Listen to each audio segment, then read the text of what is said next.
He's going out another way. He's in time with the front gate, but he keeps pushing it to go 10. So to run. So I'm going to say, I want to support it. How's the lighting? Good? I know. As long as the light is good. Okay, just before we get going, Tracy's going to run his live stream now.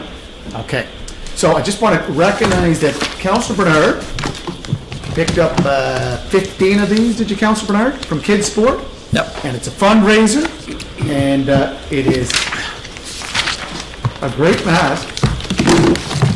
And the only problem I have with this, my glasses fogged up. I don't know if we have the same problem, but you know what, other than that, it's a great I think fit. that's with a lot of masks. Yeah, it is.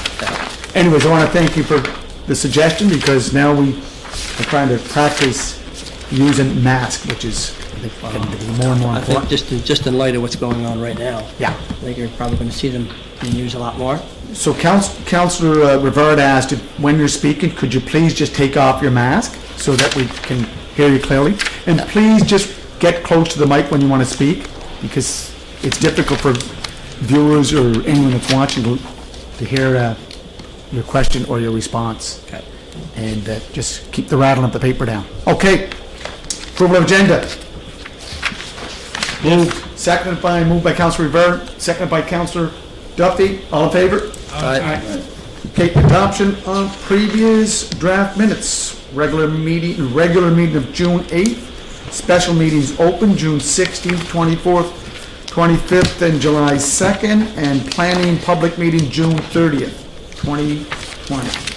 Approval? Yes. Moved by Councillor Yankoff, seconded by Councillor Ramsey. All in favor? Aye. Business arising out of the minutes. Any business? No business arising. Okay. And Mr. Kelly, we did phone Councillor Duran. Sure. He did get home from the hospital, and he's unable to participate. So he will not be calling in. Can you just duly note that, Tracy? Planning and Heritage. Councillor Greg Rivard. Right, we'll do the mass. Just thank you, Your Worship. Planning Board met on Monday, July 6th. Copies of the planning reports are in the packages. The Heritage Board met on July 8th, and again, the reports are in your package. And Design Review Board met on June 22nd, and once again, the information is in your package. There's 12 resolutions for consideration tonight, as well as 3 readings. And before I take any questions, Your Worship, I just want to point out a couple of things, a couple of highlights. So CMHC released their second quarter numbers last week. So I'll just give council kind of an update on where things stand here in Charlottetown. I do have PEI numbers as well, but I'll focus on Charlottetown. So in quarter 2, we look at the amount of completions from housing. We have 356, which is up 271% from last year at this point. We have the apartments. We have 190 completed. In the second quarter of last year, there was no completions for apartments. So the mathematical solution of infinity would apply here. And so that's good news. And if you look at the starts that we have in Charlottetown in the second quarter, we have 299 housing starts, which is up 33% from last year at this point.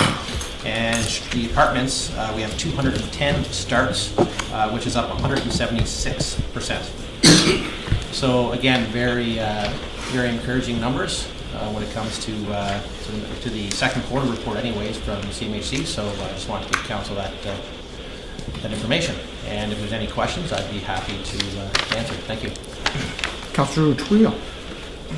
Thank you for that information. I recall last month I brought up the issue of CMHAC, and even went so far as to suggest bringing in representatives from that agency to come in and talk about housing,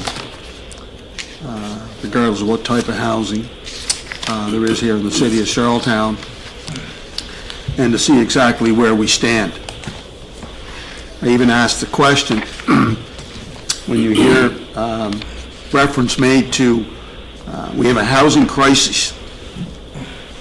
Now, with that information and further information to come and forecast of additional information in the days and the months ahead, is that term now being misused? Is it a misconception? Is it a myth? Is it a justification for, some would argue, for oversized and development that's at a scope and at a scope with residential neighborhoods? So, wondering if you can help me with that, Chair Rivard, because I think it's important when we're making decisions or when we're having these discussions or discussions are taking place in the community, that they have the accurate information, not information that's not objective, not true, and not fair. So I wonder if you could help me with that. Councilor Rivera. Thank you, Councillor Tweel. I guess, is your question to me, are we having a housing crisis? Is that the question you're asking me? That's one question, I suppose. Because I shared the information with you with regards to the second quarter numbers. I do have the first quarter numbers here as well if you want me to go through those, but it gives an accurate picture of where we were last year. I mean, again, keep in mind, last year was a record-breaking year when it came to building permit and in construction. I mean, we had about $159 million in building permits issued, up from about $98 million the year before. And that was a record year. And when we look at the stats now with starts and completions, we're ahead of even that. And this is during a very uncertain time of the pandemic. This is incredible to think that we're progressing in this nature. The question is, do we have a crisis? I certainly think we still have housing concerns. But again, until we see what the new vacancy rate is, which won't be released till the fall, it's really hard for me to comment. Because if the vacancy rate comes in at 5% or whatever it may be, then no, that's a healthy number. But 0.2, where we were last year, was certainly a crisis. So again, without knowing the information, 1.3 is better. It's still a concern. Hey, Councillor Rivera, if I look at your numbers at the back of your report, Yep. I think in June of 2019, dollar value for construction was $7.6 million. This year, for June 2020, it's $9.8 million. So it's up. Yeah, we're progressing. I mean, and again, keep in mind too, this is during a pandemic. Last year was a 0.2 vacancy rate, and we put a big push on for construction, which we expected to see those numbers. But again, to see them continue and even continue to grow during a pandemic is, kudos to the developers, kudos to the laborers, and ourselves for trying to meet some of the housing demands. Are we there? Not even close, but certainly working in the right direction.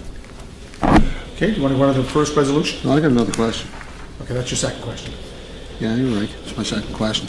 So, Councilor Rivard, based on all of the approvals that City Council made with all those developments with apartment buildings, for example, what you just stated, are all those approvals and permits that are issued by the planning department, all those apartments, are they factored into the equation of what you just stated? Like, are they all included in, the numbers that you just gave? Thank you, Councillor Tweel. It's actually a good question. When we issue a permit, that's when that's kind of when the numbers start. There's approvals out there. I mean, we've approved many apartments that the developer hasn't come in for a permit over the last number of years. So they're not factored into these numbers. These are numbers are actual starts where developers have come in, got their permits, and started construction. So again, there's a number of units, a number of apartments and homes, whatever, that have been approved by us that have not been started, and they don't show up in these numbers. So they don't show up in the numbers? Correct.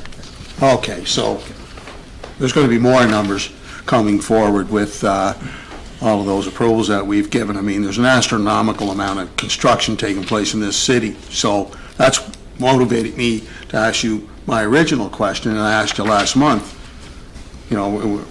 It's being stated, whether it's in these chambers or on the street or wherever, that, people reference, well, we have a housing crisis. Well, is that true or is it not true? Your worship, dance. I know, but based on the market value of rent right now, I mean, it would indicate that there still is an issue. I mean, if you look at some of the rents. Between market value and non-market value. Right, and Yeah, then, you know. big difference. There is, and then there's, the affordable housing component of this, where, the province is working towards, trying to address that issue. So there's lots of factors that you need to take into consideration on this. It's not just as easy as saying it's not prices are. Councillor Duffy. Thank you, Worship. Thank you, Councillor Rivard. Councillor Rivard, what's our target? What's our overall target? What is a healthy range? Is it 5 to 7% vacancy rate? The vacancy rate. What is our goal? Sure, What's the accepted goal? Yeah, sure. Thank you, Councillor Duffy. I think a healthy range is between 3 to 5% from most people in the industry that I've talked to. Anything above 5%, you start getting into too much of a vacancy rate, and you have a lot of you have apartments that are empty. And where'd you say we are now? Well, we're at 1.3 as of the last fall, when the CMHC announced the vacancy rate. Where we are this fall is yet to be determined. But again, when that number comes out, then we're hoping to see that number climb a bit. Thank you. You're welcome. 385 Queen Street? Is that the first one we're dealing with, sir, Mr. Thomas? Is that what it is? Yes, Your Worship. It is moved by Councillor Bard, second by Councillor, Deputy Mayor Cody, that the request for one minor variance to reduce the required lot frontage from 98.4 feet to approximately 94.1 feet in order to construct a 10-unit apartment building with access to Castilla Lane, two of which would be affordable units for the property located at 385 Queen Street, PID 356923, be approved, Your Worship. And Councillor Rivard, was this deferred from the last month's meeting? It was yeah. Did you want to give some background before you, okay? No, Councillor Wheel? Yeah. Last month, I had opposed this particular development because of the variance, and more importantly, because this particular development, according to a number of residents that live in this community and have lived in this community for a long, long time, felt that this development was at a scope, was too big of a footprint for the community. And so we moved the deferral to go back to give the developer an opportunity. He has as a right, which is, I guess from a legal sense, he's able to do it. Residents aren't happy with that either. And furthermore, just so to be clear with everyone here, the developer phoned me, so we talked, and I explained to him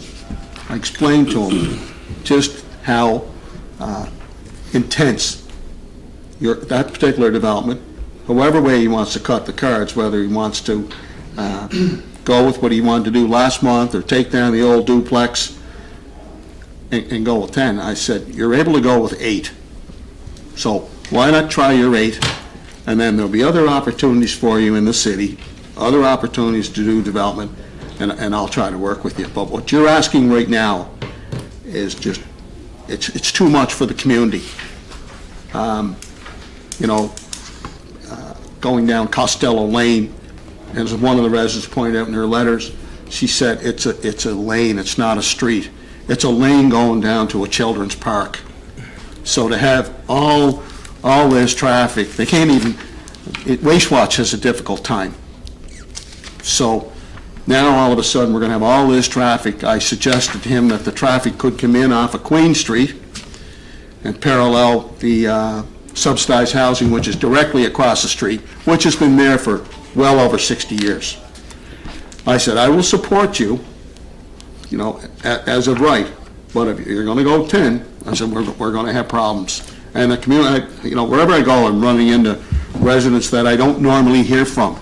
They're very quiet, keep to themselves, but when you have parking on Douglas Street, more parking on Queen Street, it's not just the people that are going to be living there. They're going to have their friends, they're going to have relatives. It's only natural. And I'll be saying no here. I'm looking for support from council to say no. He's talking about a couple of units for for affordable housing, well, he can do that with 8. Doesn't necessarily have to do it with 10. He can do that with 8. So, two things. One is, say no to the 10, and absolutely no to traffic on Costello Lane. I welcome anyone to come down to Costello Lane, and you can just see how short that street is, how narrow that street is. We have children that practically walk on the street down to that park. And I'm not interested, nor the residents that live on that street want any traffic whatsoever, that kind of traffic on that street. It's just too much, it's too big, it's overwhelming. So I ask for your support to say no. Councillor Rivera? Yeah, thank you, Your Worship. So development near a park is actually something that's actually a good thing, to have any kind of density around the park area. But I guess my question back to Councillor Tweel is he had a conversation with the developer, and I guess, you know, can Councillor Tweel share any more information with regards to the conversation that he had with the developer? Just what I just said. I said, your development is too big, it's overwhelming, it's intense, the residents in the community they're not even in favor of what he has as of right. So I said, now you want to push the envelope and add a couple of more apartments. I said, they're not in favor of that either. So why don't you go with what you can as of right, because, you know, he's got the legal right to do it. Do a good development there, and then there'll be other opportunities in the city. That's what I shared with the developer. I was very forthright and honest with him, because he contacted me.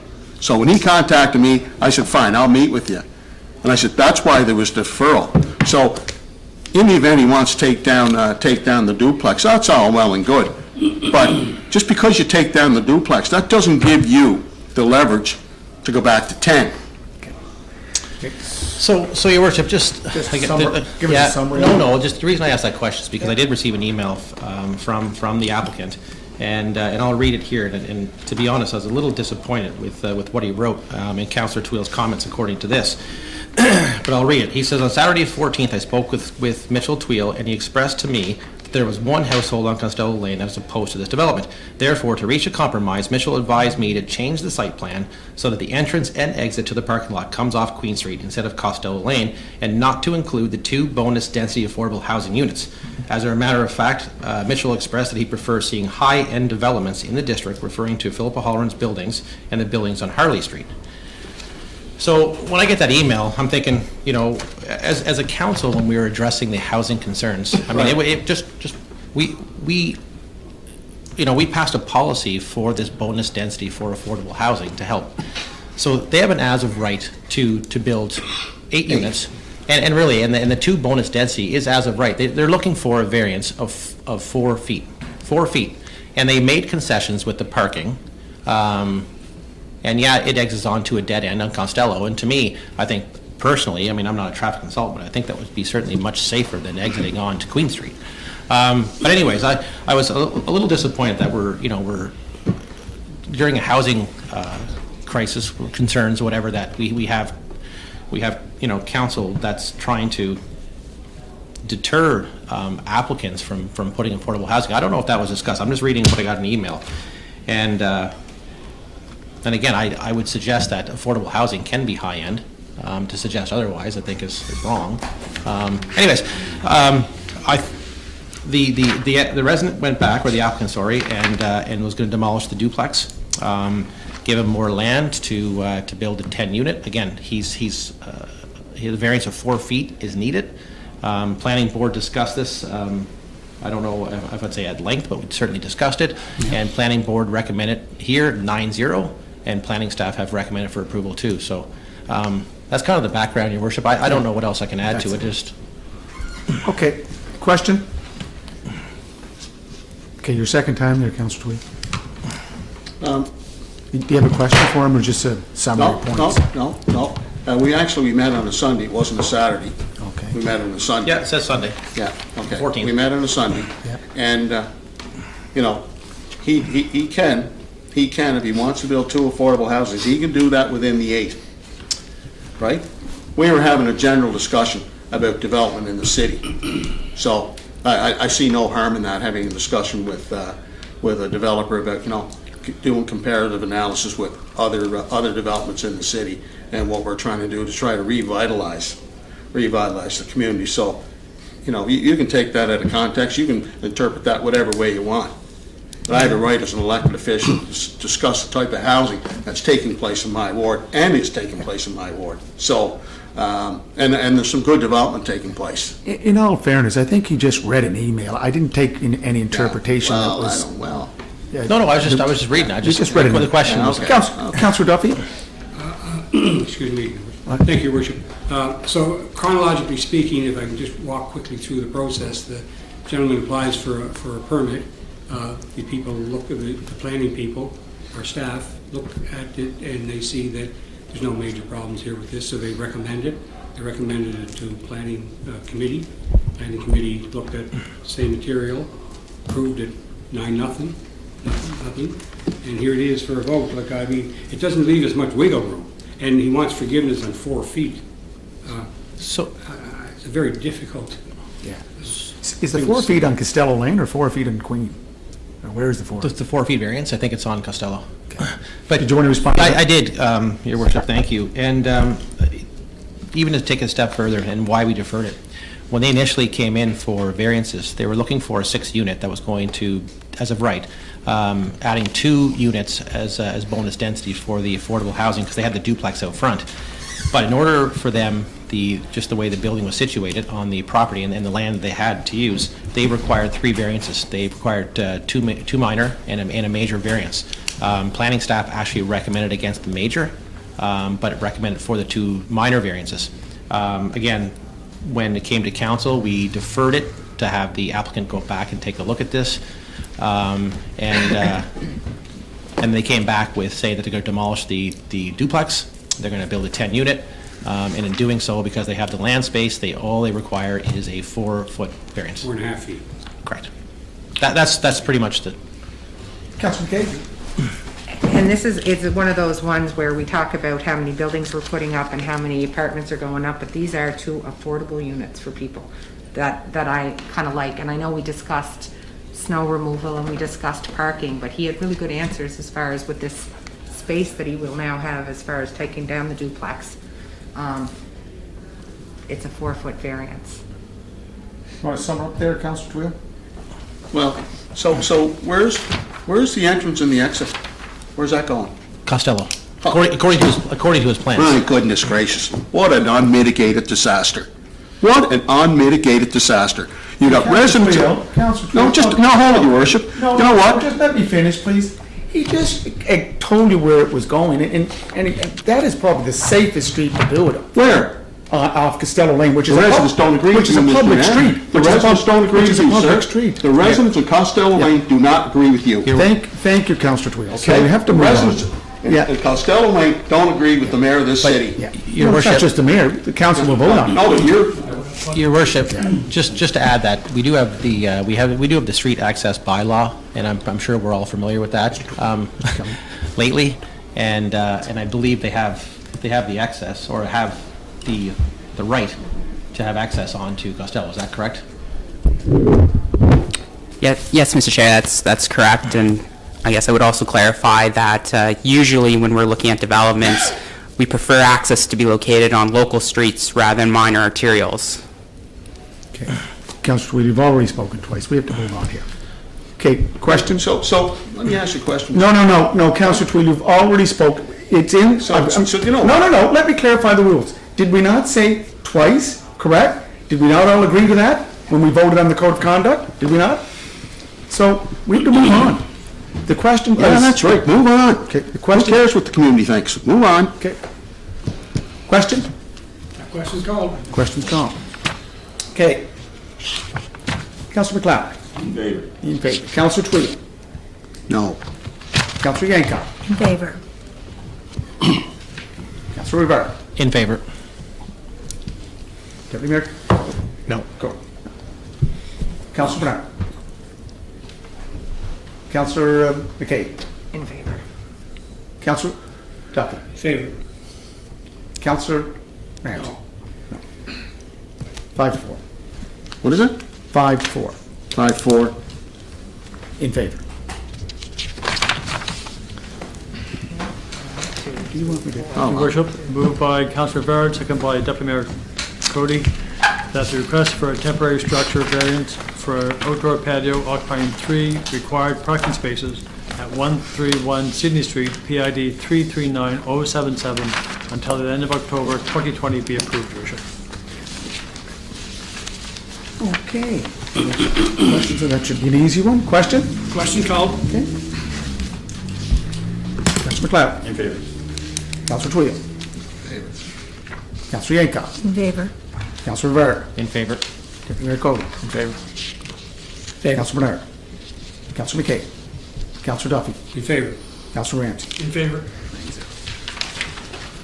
Your worship, moved by Councillor Verard, second by Deputy Mayor Cody, that the request for a temporary structure variant for an outdoor patio occupying 3 required parking spaces at 330 University Avenue, PID 359687, until the end of October 2020 be approved. Questions called? Tom. Councillor McLeod. In favor. Councillor Twill. Favor.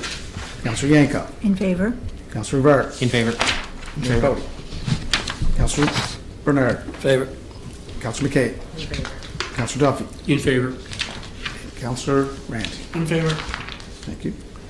Your worship, moved by Councillor Verard, second by Deputy Mayor Cody, that the request for a temporary structure variance for an outdoor patio occupying 2 required parking spaces at 70 Grafton Street, PID 340273, until the end of October 2020 be approved. Questions called? Tom. Councillor McLeod. In favor. Councillor Twill. Favor. Councillor Yankoff. In favor. Councillor Rivera. In favor. Mayor Cody. In favor. Favor. Councillor Bernard. Councillor McKay. Councillor Duffy. In favor.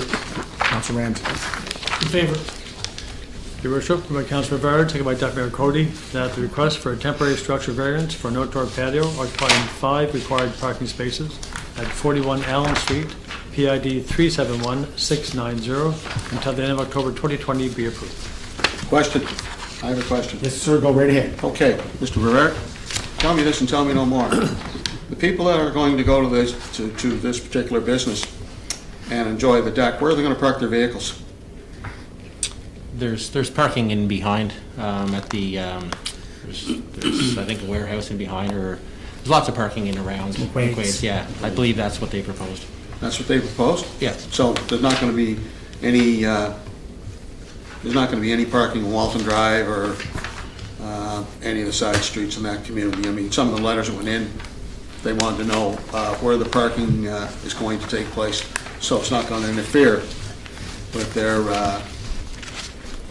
the entrance and exit into their properties, and not going to be an overflowing of cars. So I don't have to worry about that, and I don't have to worry about calling the police, and don't have to worry about talking to the planning department, and the planning department say, well, that's a civil matter.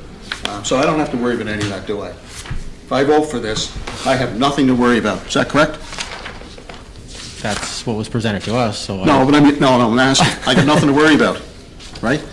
Well, Councillor Twill, I don't have a crystal ball, so I can only tell you what we've been told from the applicant. I trust the applicant is being honest. I have no reason to believe they're not, so I have to believe that where they're saying the parking is going to be provided is where the parking is going to be provided. In the A back. lot of us that, who know the owner of Upstreet Brewery is a good corporate citizen, I tend to agree. and I think he's been very cooperative and collaborative with the community. Yeah, Point, yeah. go ahead there, sir. Yeah, that's not the issue. The issue is, okay, I know that. I know them personally. Yeah. Yeah, they are. That's not the issue. The issue is, my residents have stated in correspondence to the planning department, have made it clear, they do not want parking on Walton Drive. So, just asked a fair question. I got nothing to worry about. We vote for this. My residents are not going to be calling me saying, here we go. No, we can call the owner. We've already got a parking problem there now with an addition, with a business, their employees are parking on Walton Drive. So I just have to know that before I vote. Yeah. Councillor Duffy, do you have an answer for that? Thank you, Worship. I would say that's a police matter, not Yeah. a planning matter. Okay. Have them call the non-emergency number, Council Twill. We do it all the time in Brighton Ward 3, especially down around Victoria Park. Yeah. You park in a no parking zone, you're going to see a blue and white car there. That's all parking, Mike. Councillor Bernard? Very park. Yeah, I was just going to add, I think one of the reasons we're doing this, and because of what's going on with COVID-19, I think there's been a big drop in customers going into these establishments, and that's why they're looking to have a patio. This is until October 2020, then it expires. There is, I forget the name of the street even behind Al, but there is another street there. I know that. Called So, Jordan Crescent. To me, it seems like... Jordan Crescent. Jordan Crescent, thank you. Yeah. So there is parking there. Yeah. Just wanna make- But having said that, if, you know, you can monitor it, and this is only going to be a 1 year. Yeah. And if they apply again next year, you can bring up those concerns. I And think council give them the opportunity this year. Councillor Rivard, it's for an outdoor restaurant, correct? Is it for a food cart? It's a food truck, that's... Because they can't use their facilities inside Correct. because of COVID-19. Yeah. Okay. Question? Questions called? Okay. Councillor McLeod? In favor. Councillor Twill? In favor. Councillor Yankow? In favor. Councillor Rivera? In favor. Deputy? In favor. Councillor Twill? Councillor Bernard? Favor. Councillor McKay? Councillor Duffy? In favor. Councillor Ramsey, nine. In favor. Thank you. Next one, sir. Your worship, moved by Councillor Barrett, second by Deputy Mayor Cody, that the request to reduce the minimum side yard setback requirement from 1.8 meters to approximately 0.9 meters in order to allow for an existing accessory structure to be used as a garden suite in the side yard of the property located at 506 Lower Malpeck Road, PID 402-735 be approved. Question? Question. You have a question? I have a question. Oh, you're not calling the question. You want to ask a I'd like to question? ask a question. Okay. Close to that mic. Thank you, Councillor Rivera, for your report. Just got questions on when we're going to make this a garden suite, when we really haven't defined garden suite as yet. When you narrow it down to 3 feet to a person's property next door, garden suites are kind of going to be tight fitting as they are, and now when we start allowing tenants the developer to move it even closer, I've got a major concern on privacy for folks that have been having a yard or a nice property for years. Now all of a sudden they have a 2-bedroom bungalow basically in their backyard. I'm just I'm having my hard time wrapping around that when we really haven't wrapped our head around garden suites. It seems like we're doing the chicken come before the egg. Thank you, Councillor McLeod. So we have identified garden suites. We've had them in our bylaw now for a couple of years. The only thing that we seem to be toying with or jockeying with a little bit is the size of lot that is required for a garden suite. So in this case, when you look at the acreage of this homeowner, it's at 0.84 acres. They're required, they have to have at least 0.5, so they well exceed that. If you look at the minimum rear yard setback, it's 100 feet. They're only required to have 9.8. The only thing they're missing is 3 feet. And if you look at the property, this building A exists already. It used to be used as an art gallery, I believe. Yeah. And it's very well treed. And if there was one garden suite that I were to look at and approve easily, it would be this one. Yeah. It's just a big lot, and so again, we're certainly working through the bylaws. You'll know tonight when it comes to the land size required or the minimum lots area. But this one far exceeds what we already put in place. So, like I said, other than 3 feet, this would have been pretty easy. Second question for you, Sir. Councillor. As we all know, as you move forward with projects, you used the last time as your president as to where you're going next. So how do we say no to someone else that wants 3 feet? That's my concern, right? I mean, I'm not, if this acreage is so big, then why is he asking for 3 feet? And if he gets 3 feet, then I'm going to want 3 feet. And so that's my issue, is we're opening up a can of worms that maybe we don't want to open up. Because everything so far as I've heard from garden suites is all for the applicant. I haven't heard much about anybody's privacy. Like, I haven't heard about how that's going to change the landscape of the neighbors around. That's my big concern of all of it. So, Councillor McLeod, I certainly appreciate your concerns, but if you look at the pictures in the report, and you look under attachment A, and look at the land, and look where the building was constructed. So this wasn't constructed by the owners. The owners purchased this property, and with this property, there was an accessory building that was used for an art gallery at the time.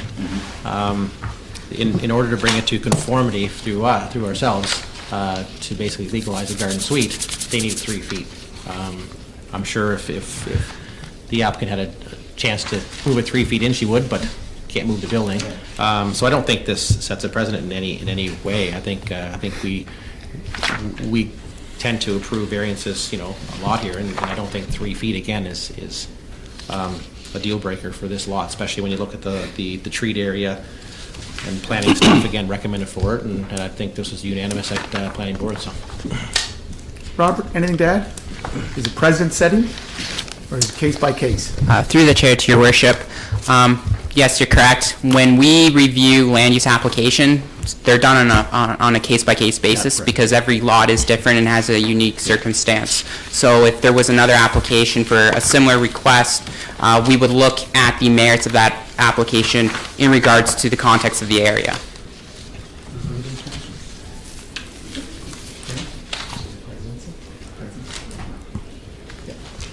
Okay. Question? Question called? Question called. Not in favor. Not in favor. Councilor Twill? Not in favor. Councilor Yankoff? I'm in favor. Councilor Rivard? I'm in favor. Deputy Mayor Cody? In favor. Councilor? In favor. Councilor McKay? In favor.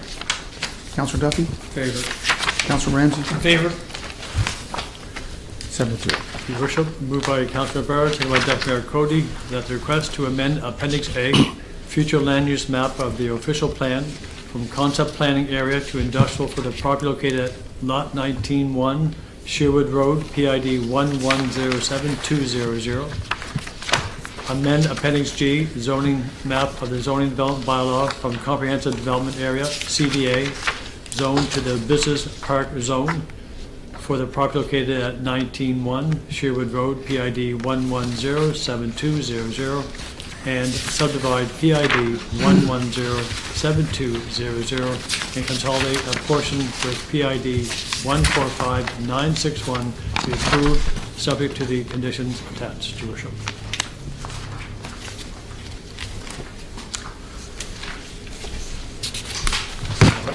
Councilor Rivard? What's that? Ready to move it? Question? Yep. Councilor Cloud? In favor. Councilor Twill? In favor. Councilor Yankoff? In favor. Councilor Rivard? In favor. Deputy? In favor. Councilor Bernard? In favor. Councilor McKay? In favor. Councilor Duffy? Favor. Councilor Ramsey? In favor. Your worship, moved by Councillor Barrett, second by Deputy Mayor Cody, that the request to rezone the vacant property located at 35 Conley Street, PID 358556, from the shopping center commercial C3 zone to the mixed-use corridor zone be rejected to proceed to public consultation. Your worship. Question, I got a question on that. Head, sir. Yeah, so it was rejected? To go to public consultation. Just a minute. Is it required to go to the public consultation?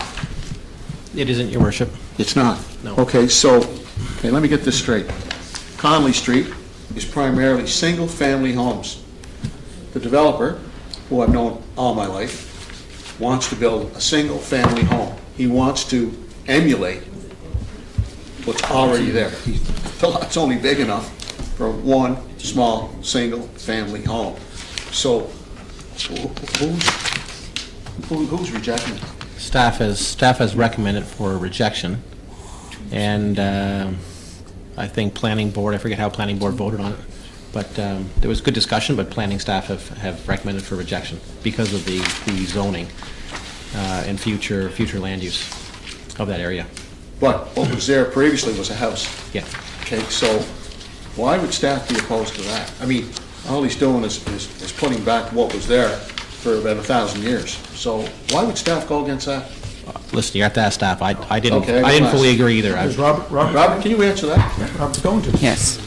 Through the chair to Councillor Tweel.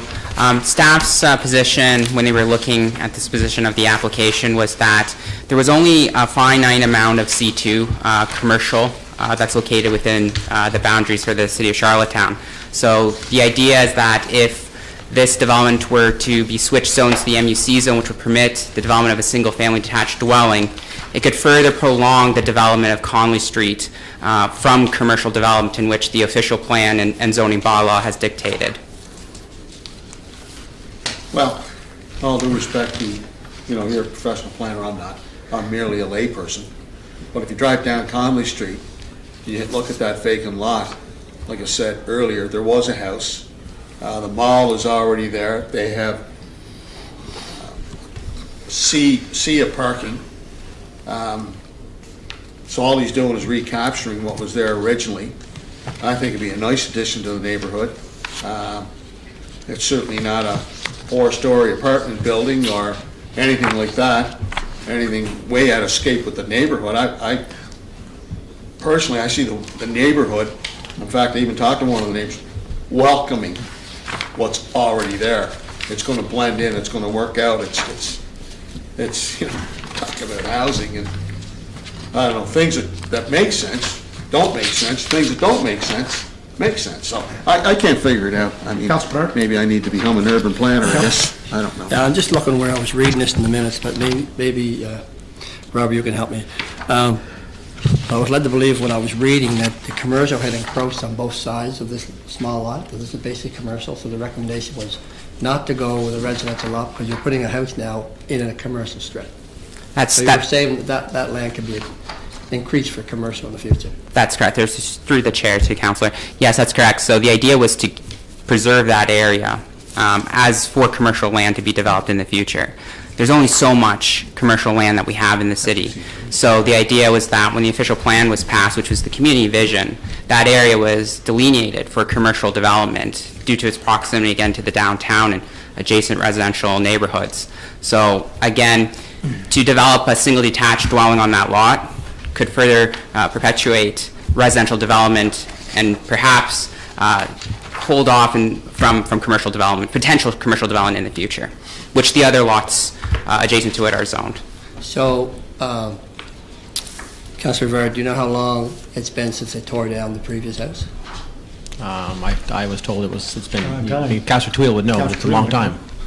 20 years or so. I think It's been a while. It's 20 years plus. So I just wonder why the zoning wasn't changed to C2 at that time. It is. Well, I thought it was residential. It's always, It's always been zone commercial. it has always been C3. commercial. It's C3. Non-conforming. Correct, yes. Oh, it's not conforming, is it? Yeah, so, C3. Okay. correct. You're through the chair to your worship and councilor, yes. So Yeah. it's a C3 zone. Makes In sense. order for them to develop a single detached dwelling and go back to residential, Yeah. they were applying to an MUC, because if you look at the Yes. zoning bylaw, the step-down zones, MUC steps down to a residential zone, which would permit a Right. single detached dwelling. When you have the C3 zone, it doesn't permit residential No, that's what I for was single asking. I detached. didn't realize it was non-conforming previous, that- so it makes sense. And Councillor, it's a rezoning, so it has to go to a public consultation. Yeah. Councillor Bernard? Thank you, Your Worship. I struggled with, at this one, at the planning board as well. I certainly, I certainly appreciate staff, and they know that, but I didn't see the harm in sending this to a public meeting to hear from the residents. I get saving the land, or the zone, the C2, but I certainly don't see the harm in sending this to a public meeting to see what the residents think, and the abutting businesses. Again, it's a small parcel of land, and, yeah. So what do you want to do, change the resolution? No, the resolution has to go as forward, but I'll vote on it accordingly. So is the resolution to go to a public meeting? Reject. No, it's to reject. Okay. Question? I think the last time, Your Worship, that we rejected going to a public meeting, we had to later on rescind it. This was in the previous term, under the advice that, maybe it's better off to hear the folks out and make a conscientious, informed decision than not give them the opportunity to state their case. So do you want to So vote you on the want- resolution? So, no, Your Worship, you need to deal with this resolution I now. know, that's what we're going And to then, do. and then if another- it gets get another defeated, then we'll put a resolution. positive resolution. Yeah. Go ahead there, sir. Councillor Bernard? Go ahead. And my understanding is, what I'm getting from the planning officer here is that it's a commercial strip now. Yeah. And so there's one lot that's within that commercial strip that someone wants to build a house on. Yeah. And their professional advice is basically saying it's a commercial strip. and Leave it keep commercial. as a commercial strip. That's right. That's what there was advice. So then why would you go to a public meeting to ask people, do you want to have a residence in the middle of a commercial strip? So, can I? Councillor Rivard, can you So, respond? to yeah, that? Councillor Bernard, if you look at the street itself, there's a business on University Avenue on the corner, and then there's two, I believe, homes on that side before you get to this vacant lot. So there's two homes already there in a commercial area. Across the street, mirroring what's there, is indeed residential as well. So I don't think it's out of place. I get where planning's coming from future, but a single dwelling would not be out of place on that street. It would actually fit in.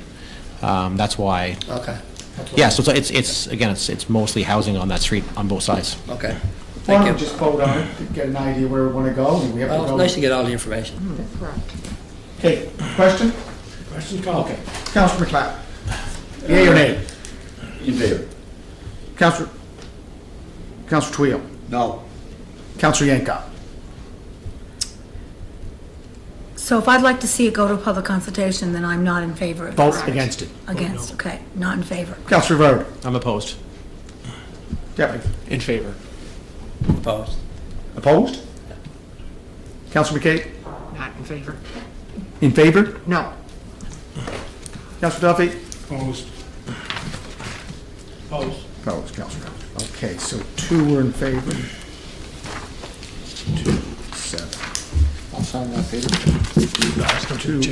Yeah, Okay. two that were opposed were, Larry was opposed. Jason Alvarez. sorry.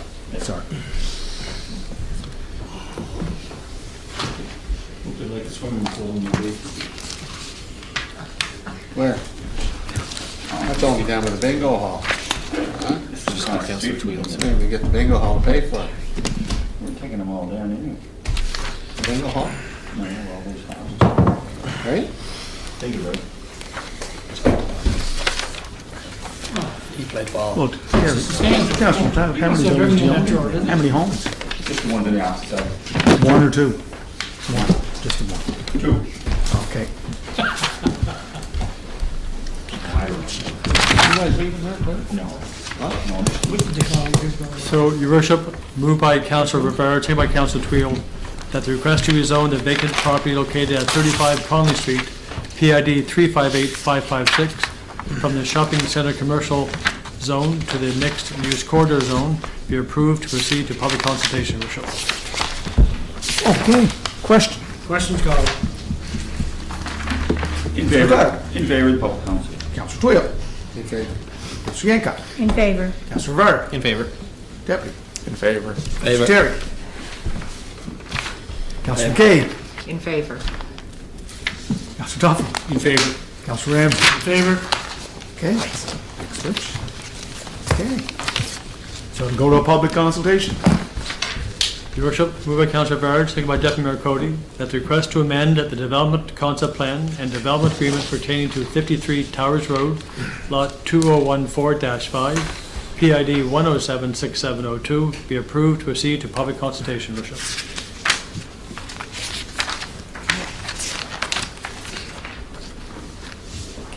Questions called? Questions called? Councillor McLeod? In favor.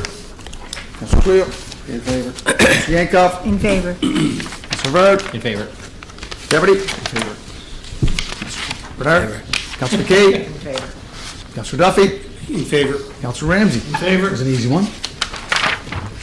Your Worship, moved by Councillor Barrett, seconded by Deputy Mayor Cody, that the proposed zoning and development bylaw P8-Z2.2 as attached be approved to proceed to public consultation, Your Worship. Questions called? Question? In favor. Councillor McLeod? Councillor Twill? Favor. Councillor Yankoff? In favor. Councillor Rivard? In favor. Deputy? In favor. Councillor Bernard? In favor? Councillor McKay? In favor. Councillor Duffy? In favor. Councillor Ramsey? In favor. Your worship, moved by Councillor Byrd, second by Deputy Mayor Cody, that the request to subdivide a portion of 21 John Yo Drive, PID 388272, and consolidate the said portion with John Yo Drive, PID 388249, be approved, subject to the final PIN survey plan, your worship. Question? Questions called? Councillor McLeod? In favor. Councillor Twill? In favor. Councillor Yankoff? In favor. Councillor Rowd? In favor. Deputy. Councillor Bernard? Favor. Councillor Kate? Councillor Duffy? In favor. And Councillor Ramsey. In favor?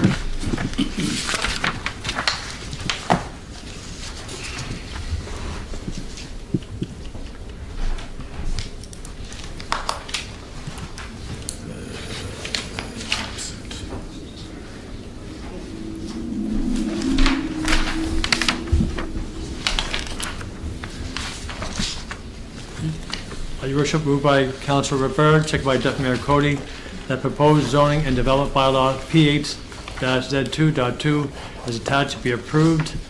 The issues are garden suites, section 5.7.1, mobile canteens, 5.17, manufactured housing residential zone, 13, institutional zone, 21, mixed-use corridor zone, section 23, light industrial M1 zone, section 35, heavy industrial M2 zone, section 36, business park industrial M3 zone, section 37, parking space standards and definitions, section 43.1, your worship.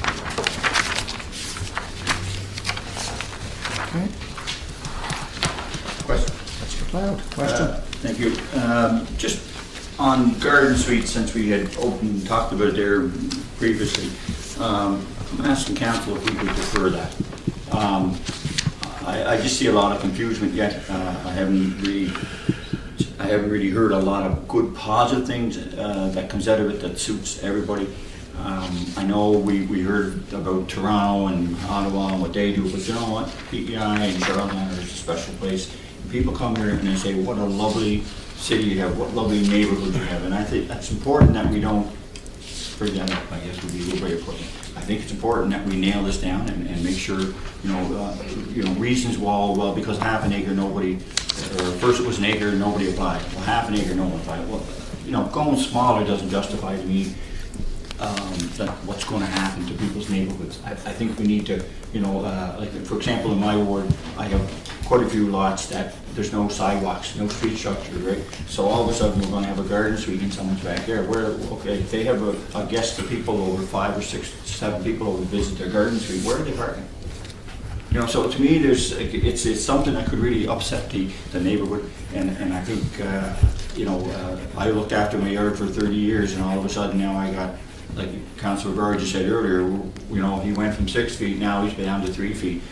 And if you build something in the back of your house, an in-law suite or whatever you want to call it, accessory suite, and you have a neighbor that's not really great, well then only you have to deal with that.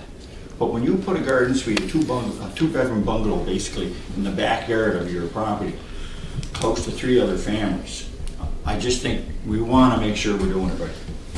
Just because we are going to, it is going to affect other people's properties. They got to, and the biggest reason why it's not being done, a lot of it is simply because of the cost factor. You get water, sewer has to be hooked up separate, and you need a driveway, separate in. And this all encroaches on your neighbor, right? And this is the problem I have with garden suites. And I just kind of hope we could have another good round to talk about that before because I know there's a couple other pending files that are on the go that are kind of waiting to see what's going to happen with garden suites. And that bothers me because, wait a minute, garden suite is supposed to be something. It's a garden suite. Now all of a sudden we're talking about taking buildings that are already established and calling them garden suites. So we just need to really, I think, talk this through more. Deputy, could I just allow Councillor Byrd to go first? Do you want to respond? Yeah, Councillor Cody, did you want to speak to her second? No, I was just going to second it. Yeah, okay. He can second it before I speak. That's fine. Do you have anything to say? What's that? Do you have anything to say? Yeah. No, I Go ahead. I don't want, garden suites, I don't think are a bad news story. I think in this case, we already have a bylaw set up for garden suites, It's just the fact that this bylaw amendment was simply taking it from half an acre down to 0.3. I'm certainly okay with deferring it to go back for further research. We discussed that at the planning board meeting. I'm okay with that. I think 0.3 is pushing the envelope a little bit. I'd certainly like to see a little more research done on it. But I think it has to do with lot size. So I just want to be clear that there is an existing bylaw in place for garden suites, and it's you need a 0.5 acreage for that. So again, we're only going back to review right now the lot size. Councilor Bernard? Thank you, Your Worship. And I do agree with Councilor McLeod. I think when this first came in, as you said, it was for an acre. We reviewed it again, went down to half an acre. Now we're looking to review it again to a third. I think a third you get a little bit small, and I think there is some concerns that we need to air. And so as opposed to just passing this through as an attachment, I think it would be nice to defer it and have some more conversation and maybe have a committee of the whole on it. Because I have the same concerns as Councilor McLeod. I think we need to flush this out before we make changes. You want to just remove section 5.7.1.b? Councilor, We have to put it to a vote to defer before we remove it. What? I said we have to put it to a vote to defer that portion first. defer that portion? Yeah. That's already been moved and seconded. Councilor Yankoff, did you want to say something? I'm just wondering then, how does the process work? Does this then have to go back to public consultation? Because this has already gone to public meeting. If there's changes, if we stay at 0.3, if that's what's decided, then we've already had the public meeting. But if we alter that 0.3 to be at 0.4 or whatever, any changes that were proposed would have to go back to a public meeting, correct? Okay, thank you, Question. Councilor. Question? So this is defer, to defer section 5.7. Can I ask a question? Oh, I did have my hand up. I saw you there. Yep, and I appreciate, and I'm with you, I'm not against deferral at all, but I just want to clarify a couple points with garden suites, is they hook up to your own home water and sewer, they're not a separate water and sewer. There is a limitation on the size of the bill, 600 square feet, correct, would be maximum? 800, I think. Through the chair, it depends on your lot size, but the Okay. majority, like, it would resolve around 800. Around 800 for your max size. And right now, we have a law, or a bylaw where we're allowed to attach an in-law suite on our home as of right. So basically, this building, a garden suite is separate, it has its own 4 walls. Which would Accessory make it apartment. Pardon? Accessory apartment as I opposed to know, in-law that's suite. the right terminology, forgive me, yeah. But if I wanted to build something, attach it to my house right now, it's an as of right. But if I want to build it separate on my water and sewer and stuff, this is what would be considered a garden suite, correct? Through the chair to Councilor McCabe. So essentially, a secondary suite would be a second primary residence for someone else within the main dwelling unit. So it wouldn't be separate from the main dwelling unit. A garden suite would essentially be an accessory structure used for habitable purposes. And yes, you're correct, that accessory structure would have to be connected through municipal water and sewer to the main dwelling. So in the future, it cannot be subdivided. Councilor Bernard? So, Councilor Rivard, in hearing what the planning officer said, can you do both? Can you have both on your property? Secondary unit? I don't know. Do you know? He's saying no. Through the chair Through to the chair, yeah. Councilor, no, you have to either choose your secondary suite or your garden suite. Okay, You so can't have both. You can't do both, okay. That's correct. You can't do Thank you. both, and they both they both have to be used for long-term rental, Guarantee it. which we define Right on. in the bylaw. Okay. So just to go back to the motion to defer, as you can see, there's many questions, right, to be answered, and that's the whole reason why we want to defer. But his final point was, garden suites are not for short-term rentals, No, definitely not. right? So it'd be 30 days more. Okay, so do you have the resolution there, sir? You want to read it, or just deferred? They're just asking to remove garden suites from that particular motion, Worship. And it's been moved by Councilor McLeod, second by... Councilor McLeod? By Deputy Mayor Cody. You in favor? Yep. Councilor Twill? Yeah. Councilor Yankoff? In favor? Councilor Bernard? In favor. Deputy? In favor. Yes. Bernard? Councilor McKay? Yeah. Councilor Duffy? Yes. And Councilor Ramsey? Bingo. In favor? 9-0. Okay, so do we go back to the original resolution? Yes, Worship. So, we're going to call the question then? Okay. Yep. Councilor McLeod? In favor? Councilor Twill? Favor. Councillor Yankoff. In favor. Councillor Rivard. In favor. Deputy. In favor. Councillor Bernard. Councillor McCabe. Councillor Duffy. Count in favor. Councillor Rand. Favor. Okay. So defer the first section, garden suites. Yes, Your Worship. Your Worship, to adopt bylaw PHZ2.2028, a bylaw to amend the zoning and development bylaw to rezone the property located at 19-1 Sherwood Road, PID 11072000, from the comprehensive development area, CDA, to the business park, industrial M3 zone. It's been moved by Councillor Labarge, second by Deputy Mayor Cody, that be resolved that the bylaw to amend the City of Charlottetown zoning and development bylaw, PHZ2.2028, as pertains to lot 19-1 Sherwood, PID 11072000, as attached, be read a first time, Your Worship. Shall it pass? Your Worship, be resolved that the zoning development bylaw, PHZ2.2028, be approved and that it be read a second time at the next public meeting of council, moved by Councillor Barrett, second by Deputy Mayor Cody, Your Worship. Shall it pass? Pass. Okay. Mr. Kelly, for that PHZ, I don't have the resolution. Did you? I got 11. I don't have 12.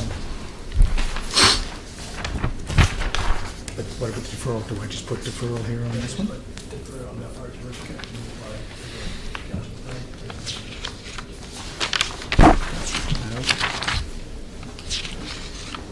Just 1 second.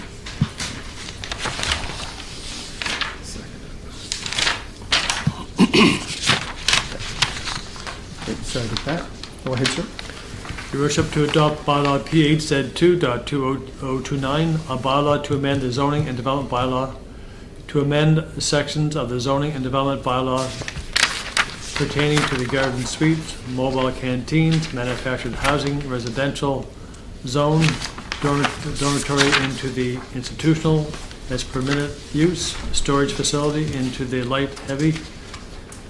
into the light M1 zone, heavy M2, in the business park industrial M3 zones, parking space standards, and Appendix A, Your Worship.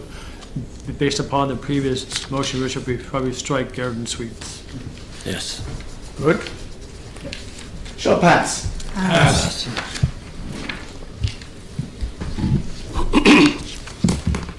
And that was moved by Councillor Barrett, second by Deputy Mayor Cody, Your Worship. And that was be resolved that the bylaw to amend the City of Charlottetown zoning and development bylaw as it pertains to zoning and development amendments as attached be read a first time. Moving on to be resolved that the zoning and development amendment bylaw be approved and that it be read a second time at the next regular meeting of council, Your Worship, moved by Councillor Rivard, second by Deputy Mayor Cody. Shall it pass?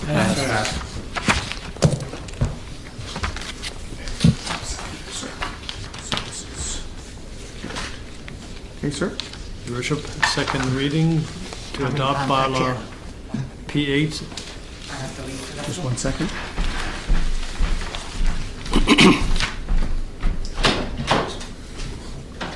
What's this one? What's this one? 9 Pine. What's that? 9 Pine Drive. Point of order? You want to, Yeah, go ahead, what's your point of order? Yeah. As you know, Just 1 second. So hold on. Just could you rule on that, Mr. Kelly? Point of order allowed in a second reading? There's normally no debate, Your Worship, but if there's a point of order to raise, he can raise point of order, so you have to raise that point first, Your Worship. So he'd have to raise what the point of order is, Your Worship. What's your point of order? my point of order is, over the weekend, we were bombarded with emails from the residents.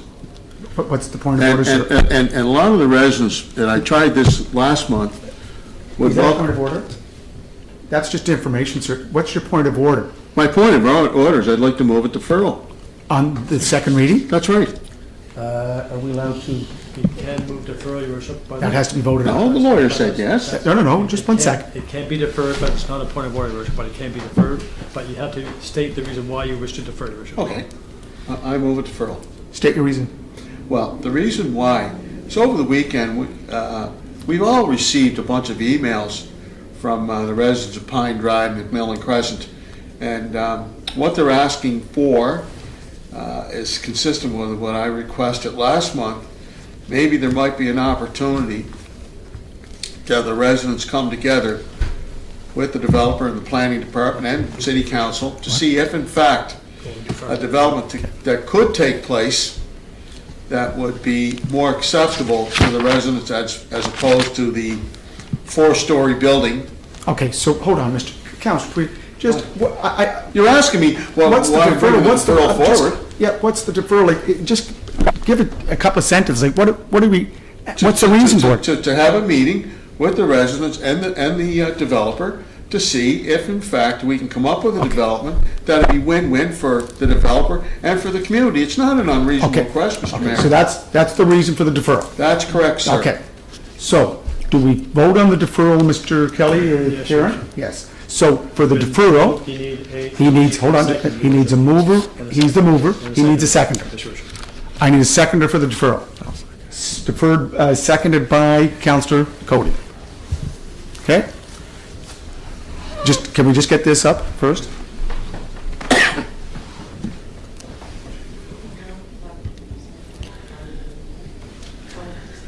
Okay, so we have a motion to defer the second reading, based on the reason given by Councillor Twill. Councillor Rivera, do you want to say something? Just with respect to the deferral, I guess. Oh, I'm not saying I'm opposed to a deferral or not, but I guess I'm trying to figure out who is going to organize this meeting with the residents. The other part of it is how is this going to look through from a process standpoint? Maybe I can speak to either our solicitor or through Peter Kelly. I just want to make sure that process-wise we're okay.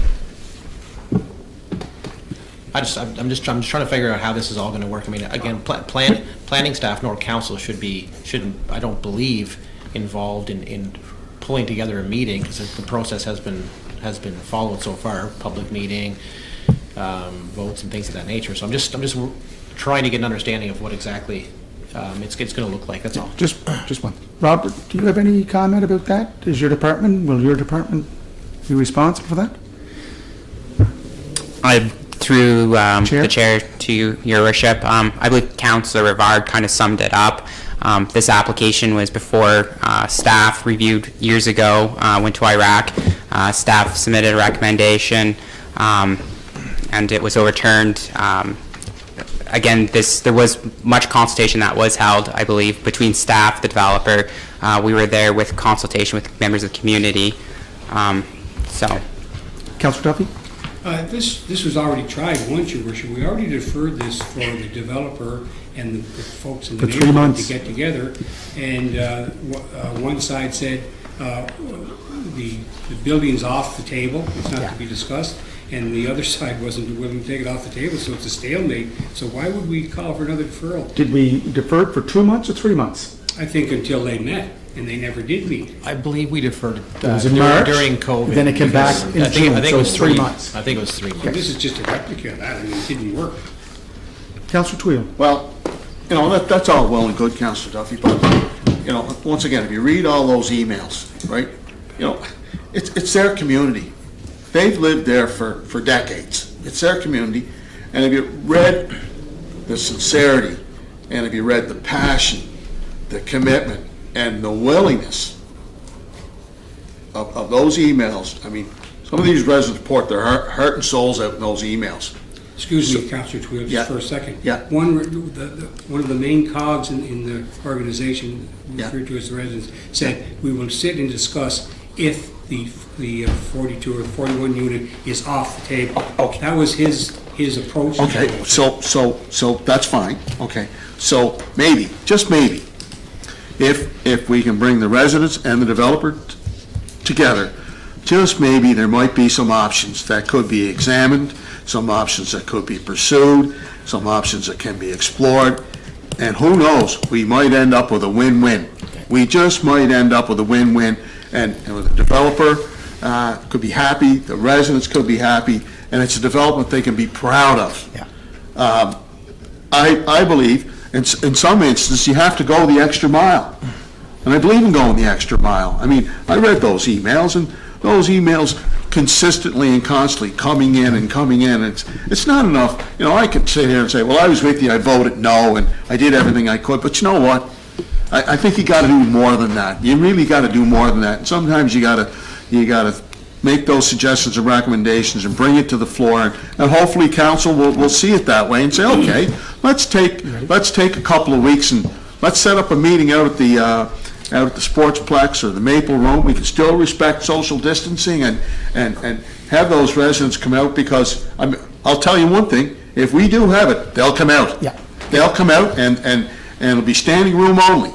And I believe, just one second, Mr. Mayor, I believe that just maybe that we can come up with some kind of an arrangement where everyone's going to be happy, because these residents are going to live there, and they're going to stay there, and they're not going anywhere. And like I said, they've lived there for X number of years, X number of decades. It's their neighborhood. They know what's best for their neighborhood. Can you read the deferral, sir? Your worship. Just let him read the deferral. Moved by Councilor Trio, second by Deputy Mayor Cody. Moved to defer the pending a neighborhood meeting with the developer and residents to find a workable compromise with respect to developing 9 Pine Drive, Your Worship. Councillor Rivard. So, Your Worship, can I ask our legal counsel a question here, just on process? Go right ahead, sir. Thank you. It's Karen. Again, I don't disagree in the sense that the group, the neighbors have been, the residents have been vocal, and they don't like it, but I'm talking process only. If we were to go back, when we say we, because Councillor Tweel used the word we, to organize a meeting with the public, I'm assuming procedurally we'd be walking on pretty thin ice here, because we've gone through the public consultation, we've gone through a council vote, we've had the first reading. To go back to the public and have a neighborhood meeting, I believe, I guess you know the circumstances. I guess I'm looking for some kind of guidance from you as to process. Yeah, it would be an unusual process to do that. I don't know, but as I said here, I can't tell you legally whether or not that would be a problem for the city to go back and seek to have a meeting. Honestly, I don't know. I can find out for you, but I can't. Yeah. I'm reluctant to say definitively one way or the other, as I said here. Councillor Clark? Did you have something to say? Okay. Councillor Ramsey? Yeah, I was opposed to this anyway, but my 2 cents is, as Councillor Field has a good idea, but is it our role to go and have this meeting? Again, since we already have the public meeting. Yeah. Like, everybody, we sat at the place, everybody gave their thoughts, and we're all receiving the emails, and I agree with it 100%, but what I'm just saying, is it our role to start this meeting the second time around? No. Or is it, if these 2 parties cannot get together, as Councillor Duffy said, back 3 months ago, like, what's going to cause them to get together now? Okay. That's just my opinion. Councillor Yankoff. We seem to be rewriting the rules as we go along, and nobody, including our solicitor, has the answer for direction. So I don't even feel comfortable even proceeding with what the resolution is on the floor, because even our lawyer doesn't know whether or not we can even do that. I just feel like we're opening up a new rule book.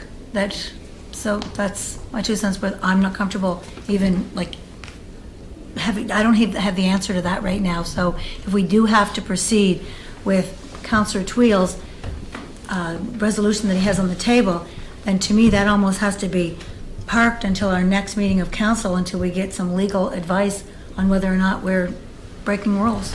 Or you can vote against it.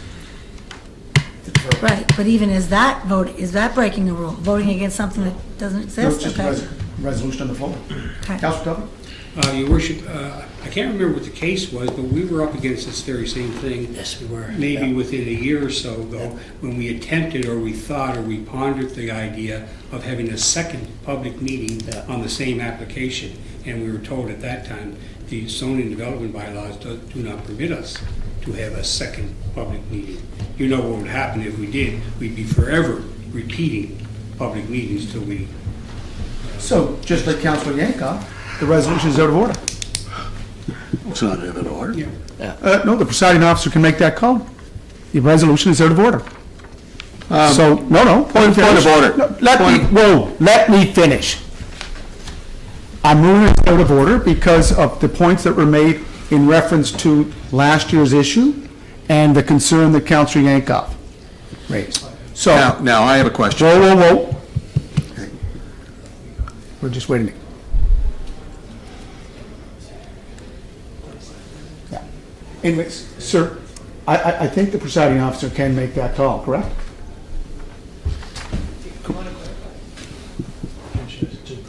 Can you clarify?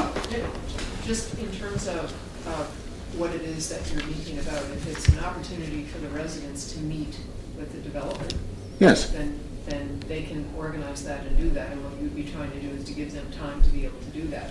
That's I correct. don't think that the city can re-engage its process, like start again, or cut in the middle of the process and say, no, we're gonna have a full stop after we've already followed the process through, now we're at the point of voting on this, we're gonna now backtrack and start again, and have another public meeting, which council would organize, which would be a formal process under the bylaw. Don't think that you can do that, but I'm not sure that that's what you're asking for, so. Well, I guess I'm not sure. Thank you, Karen. I guess what I'm asking for is, I'm looking for a way. I'm looking for a way because of all the emails that I've read and the suggestions from the residents, they're saying, just give us, let's try it one more time. Let's see if we can get together with the developer to see if there's a development that makes much more sense to the community. And I believe we owe it to the people in that community that have lived there for a number of years, number of decades. Like, what's the rush? What's the rush? This has been going on for 12 years. 12 years, developments have been proceeded, went to IRAC, and IRAC said no. Said no. And staff said no, planning board said no, and council saying yes. So there's a real disconnect. So why not try to get it right? Why not try to get it right? And let's, the community always gets it right. So why not say, okay, community, let's give you the opportunity to meet with the developers. I mean, we can go and we can observe and ask questions or whatever the case may be. But there's got to be a way. So, Councillor Duffy, and then Councillor McLeod. Thank you, Your Worship. I think those messages, those written messages we received over the weekend, I think at that point in time, considering the length of time this has been on the go, I think that point in time has, we received those during a period of time when the consultation method or period had ended. Yeah. So we shouldn't have been even reading those messages. It was over, it was done with. This is second reading I know. of a 2-reading process. They shouldn't be sending us messages, but we take them. But they shouldn't have a bearing on our process. Councillor McLeod. Just if there is any appetite here to defer, so Karen, just to clarify, are we to be involved at all? Like the Council Twill said, perhaps we'd be there to observe, or is that, right, so who's telling the neighborhood that they gotta get together with the developer? So that was tried before, sorry, Oh, go right ahead, Mr. Kelly, because I think you're going to say the same thing I'm saying. Well, It was deferred in March. yes. And- Pending that to happen, Your Worship, unfortunately, it did not happen, and so we're here doing the same. Yeah. The same motion. Same thing. And now we're doing it on a vote. Yeah.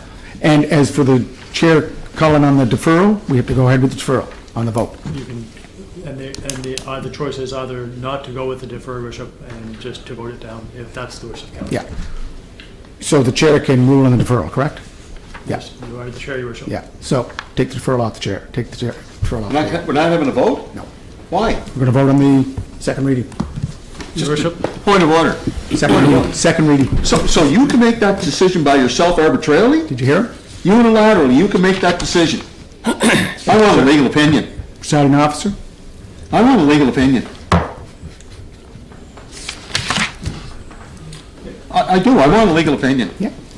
Your Worship, to adopt bylaw P8Z2.2026, a bylaw to amend the zoning and development bylaw to rezone the property at 9 Pine Drive, PID 393322, from the single detached residential R1L zone to the medium density residential R3 zone.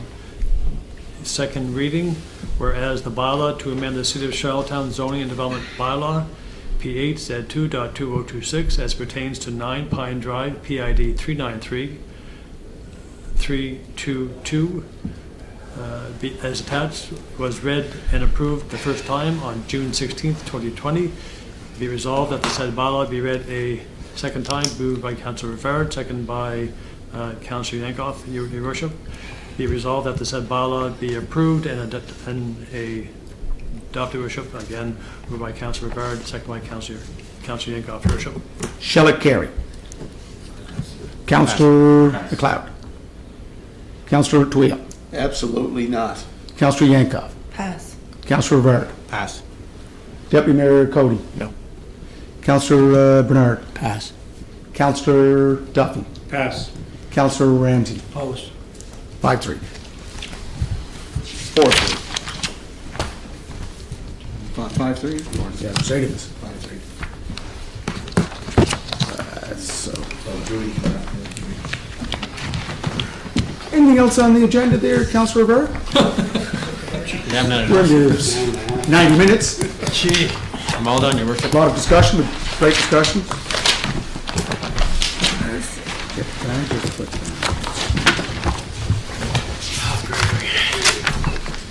Okay, next report is Parks and Rec.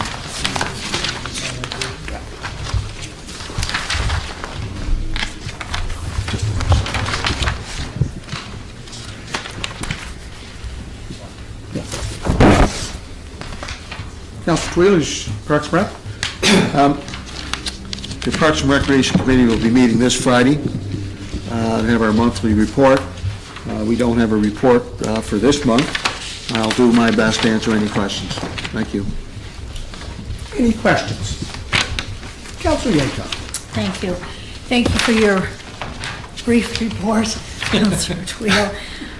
Lately, when I go through the park, and I've had some calls from residents as well, there is, on a regular basis, people are smoking on the dock, and I would think that it's deterring others from going on there. Just also, the motorized bicycles are whizzing up and down the bike lane, and I'm just wondering if we're monitoring that. And yesterday, there was actually a speedboat parked up at the dock. So I'm just wondering for what kind of processes go on the weekends, because these things seem to happen a lot on the weekends. Are our Parks and Rec staff monitoring these things, police services, on a regular basis? Thank you. Good questions.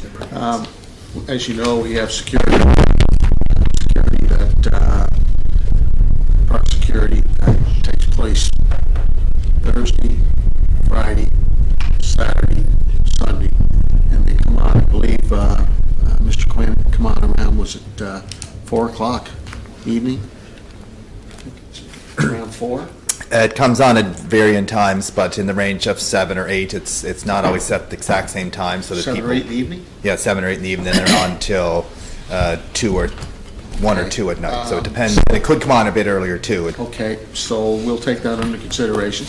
I want you to know that smoking is definitely an issue in Victoria Park. We do have a no smoking bylaw in Victoria Park. So one of the things I've been talking about over the last number of years is having security in the park 7 days a week, and maybe we need to even look at the possibility of expanding that into the afternoons to ensure that some like the no smoking bylaw needs to be adhered to and obeyed, that those motorized bikes that you're referring to, I've seen them myself. That's going to be one of the items that we're going to be discussing at our Parks and Recreation Committee meeting. So those are things that we need to address, and we have to make sure that we have the resource, the appropriate resource, to be able to effectively police those issues and remind all hands that are in the park, whether it's, you're on the dock or you're going through the park. I mean, I've seen people smoking in the children's playground. So again, that's going to be on our agenda to have that discussion on Friday. You're going to be there at that meeting, so you'll be there to be able to participate on another matter. And if there's any other questions, I'll try my best to answer them. I do have one more. Do Go I right wait? ahead there. Just a Go, follow-up? Councilor Yankoff. Yeah. So I had reached out, again, some residents were concerned that when they go to Simmons Pool, they can't shower. Now, in the past, it was always insisted upon that before you hit the pool, you hit the shower. And Yeah. there was some intimation that it was from the public health office. But when I got response back from the Parks and Recreation staff, it was told to me that it was recommended by the Life Saving Society. But wouldn't we be taking our recommendations on showers from the public health office? Because we had a similar issue that for a while, Victoria Park didn't have the washrooms open, but the park was open. And I'm just wondering if we can get a little bit more clarification about those showers at Simmons. Can you tell me when you were hit with those, with that issue?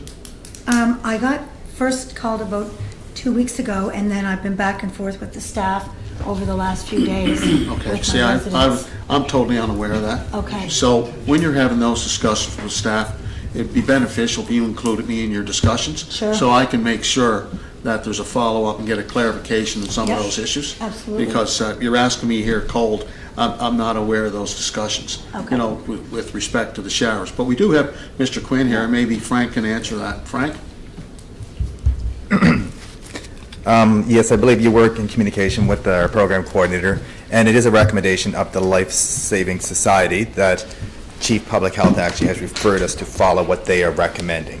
And they are recommending that having showers does cause some, further concerns, that you have to have additional cleaning and all this kind of thing, and we do not necessarily have the capacity with the showers that we have. They're the style type, and they recommend that you actually that people shower before they come to the pool, and then afterwards they go home and shower, kind of thing. So that is what we're adhering to, the Life Saving Society, and who Chief Public Health has referred us to actually follow what they are recommending. Thank you, Frank. Any other questions? Councilor Bernard does. He has Sure. one. Yeah, I just have Councilor McLeod has I one, just too. have some concerns, because I'm hearing Councilor Yankoff talk about the issues down at the park. And I think you mentioned that they're over the weekend. And we have security now, Thursday, Friday, Saturday, and Sunday. Yeah, And so, and I hear you talk about getting security for 7 days. that's correct. But if they're not able to handle the things on the weekend, then what makes you think they'll do it when they're there 7 days a week? 'Cause I think it's $42,000 we're paying now for security for Victoria Park. Your Worship, I believe I'm not sure if it's quite that. I think that's the whole contracts we're paying. I think Victoria Park's probably around 20,000. Okay, so 20,000 for Victoria Park. But my concern is, if we've got issues going on in Victoria Park now, that Councilor Yankoff brings up, Right, and they're not being addressed on the weekend, right. then what makes you think by bringing somebody in by Monday, Tuesday, Wednesday is going to address it? Well, number one, Councilor, they're smoking 7 days a week, okay? It's not, they just don't smoke on the weekend. They're smoking 7 No, days a no, week. but No, you're not getting what I'm bringing up. If they're What's not that? dealing with it on the weekend, what makes you think they're going to deal with it during the day? Like, if it's not Well, being dealt with security- now on Thursday, Friday, Saturday, Sunday, Right. then why would you want to pay more money to bring them in Monday, Tuesday, Well, I Wednesday? think we have to look at the whole security period. I mean, And maybe so. Yeah, well, I think we do, because, I mean, the enforcement of a smoking bylaw and those motorized bikes going through the active transportation lane, people are complying, they're obeying, there's a lot of enthusiasm with respect to people that are running and jogging and cycling, and it's going over extremely well. You're always going to have people that'll push the envelope, so we need to be able to counter that, and counter that with the effective resources. So, as I stated to Councilor Lana earlier, we're going to have that discussion at our Parks and Recreation Committee meeting. We'll do an assessment evaluation to see what the strengths and the weaknesses are Yeah. to be able to deal with that. Yeah, I just see, the motorized bikes, for example, and the changes we made to the bike lane for this year. Yeah. So, and there's been some concern over that being policing, and if we have security 4 days a week and nothing's being done now, we still have those concerns. The motorized bike, for example, that she brought up, Yeah. I wonder why that wouldn't be dealt with now. Well, That's the busiest time, is the weekend. Okay. And Councilor Twill, could we have a committee meeting Yeah. coming up? Can yeah, we have a committee meeting, but I do, Okay. but what I will ask is for our staff to bring in, we do get, staff get reports from our security. Isn't that correct, Frank? They get reports, I believe, on a daily basis or every couple of days. So we'll have that information for Friday, so we'll be able to get through that information and to be able to discuss it. And again, to evaluate where the strengths and the weaknesses are. Thank you. Councillor McLeod? And then Thank you very much. Thanks for your report, Councillor Twill. Frank, could you answer the security report that they give you? So, first of all, I guess, is there signs, I believe there's signs saying physical social distancing on the floating dock? There is, Your Worship. So, is there any reports coming back from security where they had mentioned that to, because there seems to be like a lot of people on the dock and there isn't any social or physical distancing happening. I'm just wondering, is security even made aware to pay attention to that and just ask people to adhere to the policy? Yes, Your Worship, security has been made aware of that, and it is difficult at times, as you can appreciate. You have a family of 5 or 6 or kind of thing, so those ones will be not maintaining social distancing. But I've been down there numerous occasions, and I have been, quite impressed that people have been walking on the outsides of the dock and whatnot and being respectful, so. But Councillor McKay, can we just get a I'm question just from... clarifying. can I respond to Councillor McLeod? Go ahead. Yeah, you raised a good point, Councillor McLeod. And to staff's credit, we've got signage down there with respect to the physical distancing. I mean, it's the signs are Very big. important. I mean, you can't help but see them. We've got them on the benches. We've got signage as you come down the rail. I mean, so we've plastered it. But Good job. we're going to have to evaluate the Councillor security. McKay? No, I was just clarifying, I thought you said that the security started at night, is that what you said, Councillor Twill? Are they on security in the daytime on No, those days? no. So I think that's pretty, if they're probably not riding their bikes and sitting on the float dock at 10:30 at night as much as they would be in the day, so it'd be a good start to look at when they're. Well, we'll have all that information. We're going to have a Exactly. good discussion on Friday. Yeah. Councillor Duffy? Thank you, Your Worship. With all due respect, Councillor Twill, as you know, I spend a lot of time in the recreational areas with Yeah. the park or the Eastlink Center or Yeah. the Bell Alliance. I see you driving around quite a bit there, Councillor Duffy. That's right, exactly. Hey, and I drive, and I walk. In fact, I see Mr. Kelly got a time jogging down there really early in the morning. All that to say, and Pretty with all early in due the morning. respect, That's early in the morning. really early in the Yeah, morning. because you're up early too. Not me. There's no saying in the Army says if you got 'em, smoke 'em. In other words, if you want to smoke and you got 'em, go ahead. And that's about the way it is. I see the remnants in the morning and I see the action in the evening. If you want to smoke, go ahead. Nobody's going to say a word to you. And you said, I think you've seen them smoking in the playground area. That's right. at Canadian Tire. I've seen them there too. So Yeah. we've got to. And that's a shame. Security.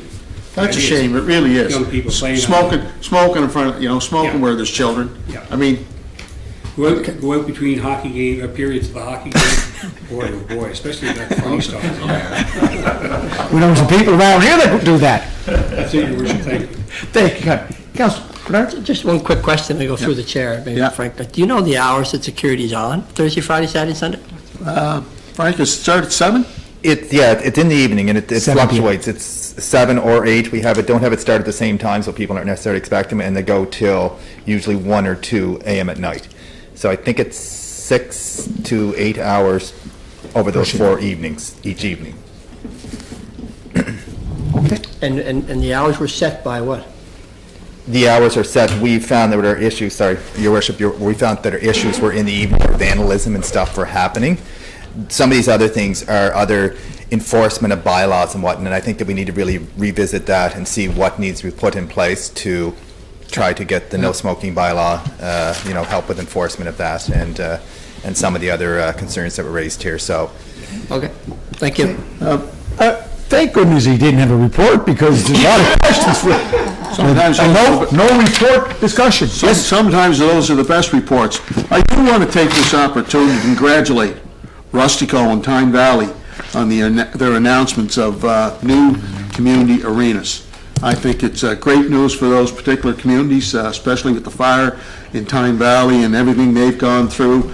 And you got to give the province a lot of credit for stepping up to the plate and working with those municipalities. And of course, Rustico has been waiting a long, long time for their new community rink. And who knows, someday soon we'll be making an announcement on their new community rinks. But I want to congratulate, I really do that sincerely, want to congratulate those two those two municipalities.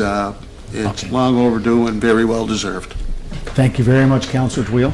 Am I allowed to ask one? Sorry. Can I ask Councillor McLeod, because he's, Yes. question, commentary, what do you have, sir? A question for Frank again. You can go through the chair. No, go ahead, ask Frank. We're not that formal, Parks. Go ahead, ask Frank. So Frank, with security, so those hours that you're stating for Victoria Park, but they also are covering the other municipal parks, right, at the same time?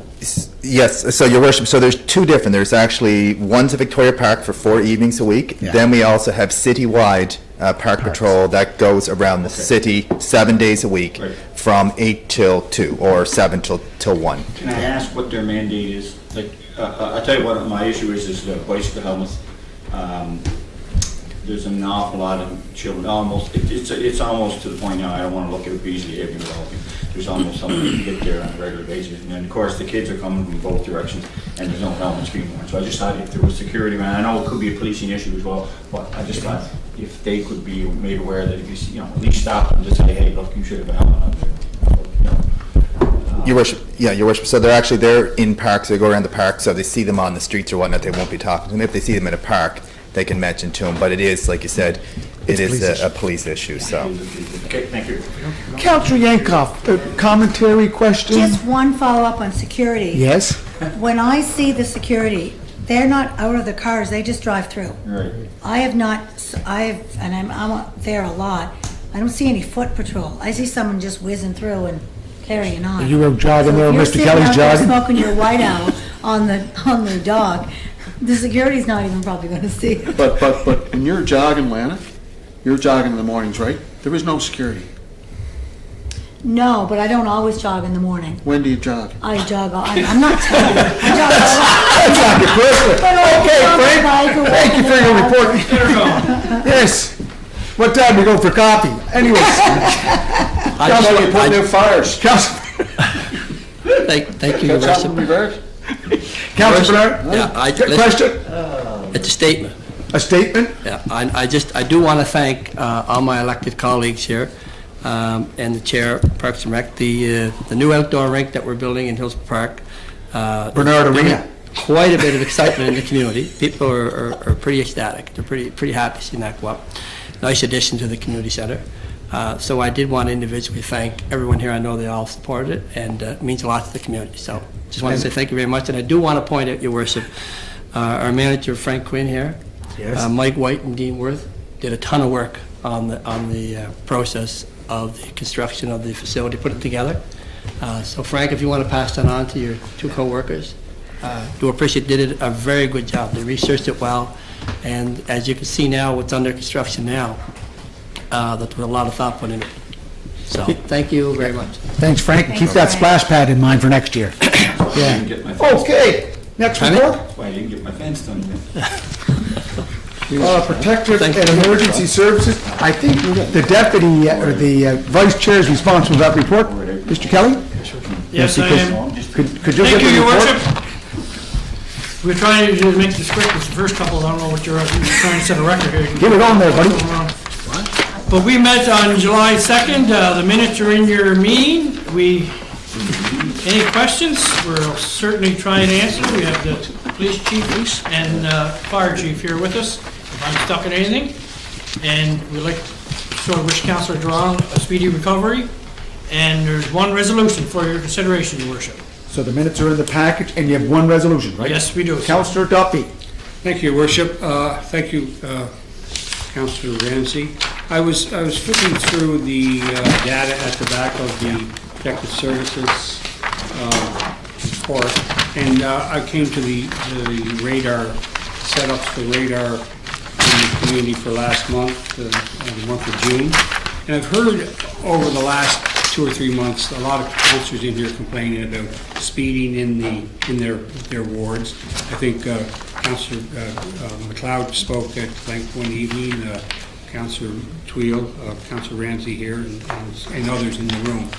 And I too, in Brighton, it's always been a bugbear, and I know the police are doing the best they can, but and I know they're short of staff. In fact, in March, I think when COVID was at the top of its fury here in Canada. I think we had 7 tickets passed out in the month of March. But that's understandable because the officers were all doing other duties that weren't visible to any of us, but they were being done by the police officers.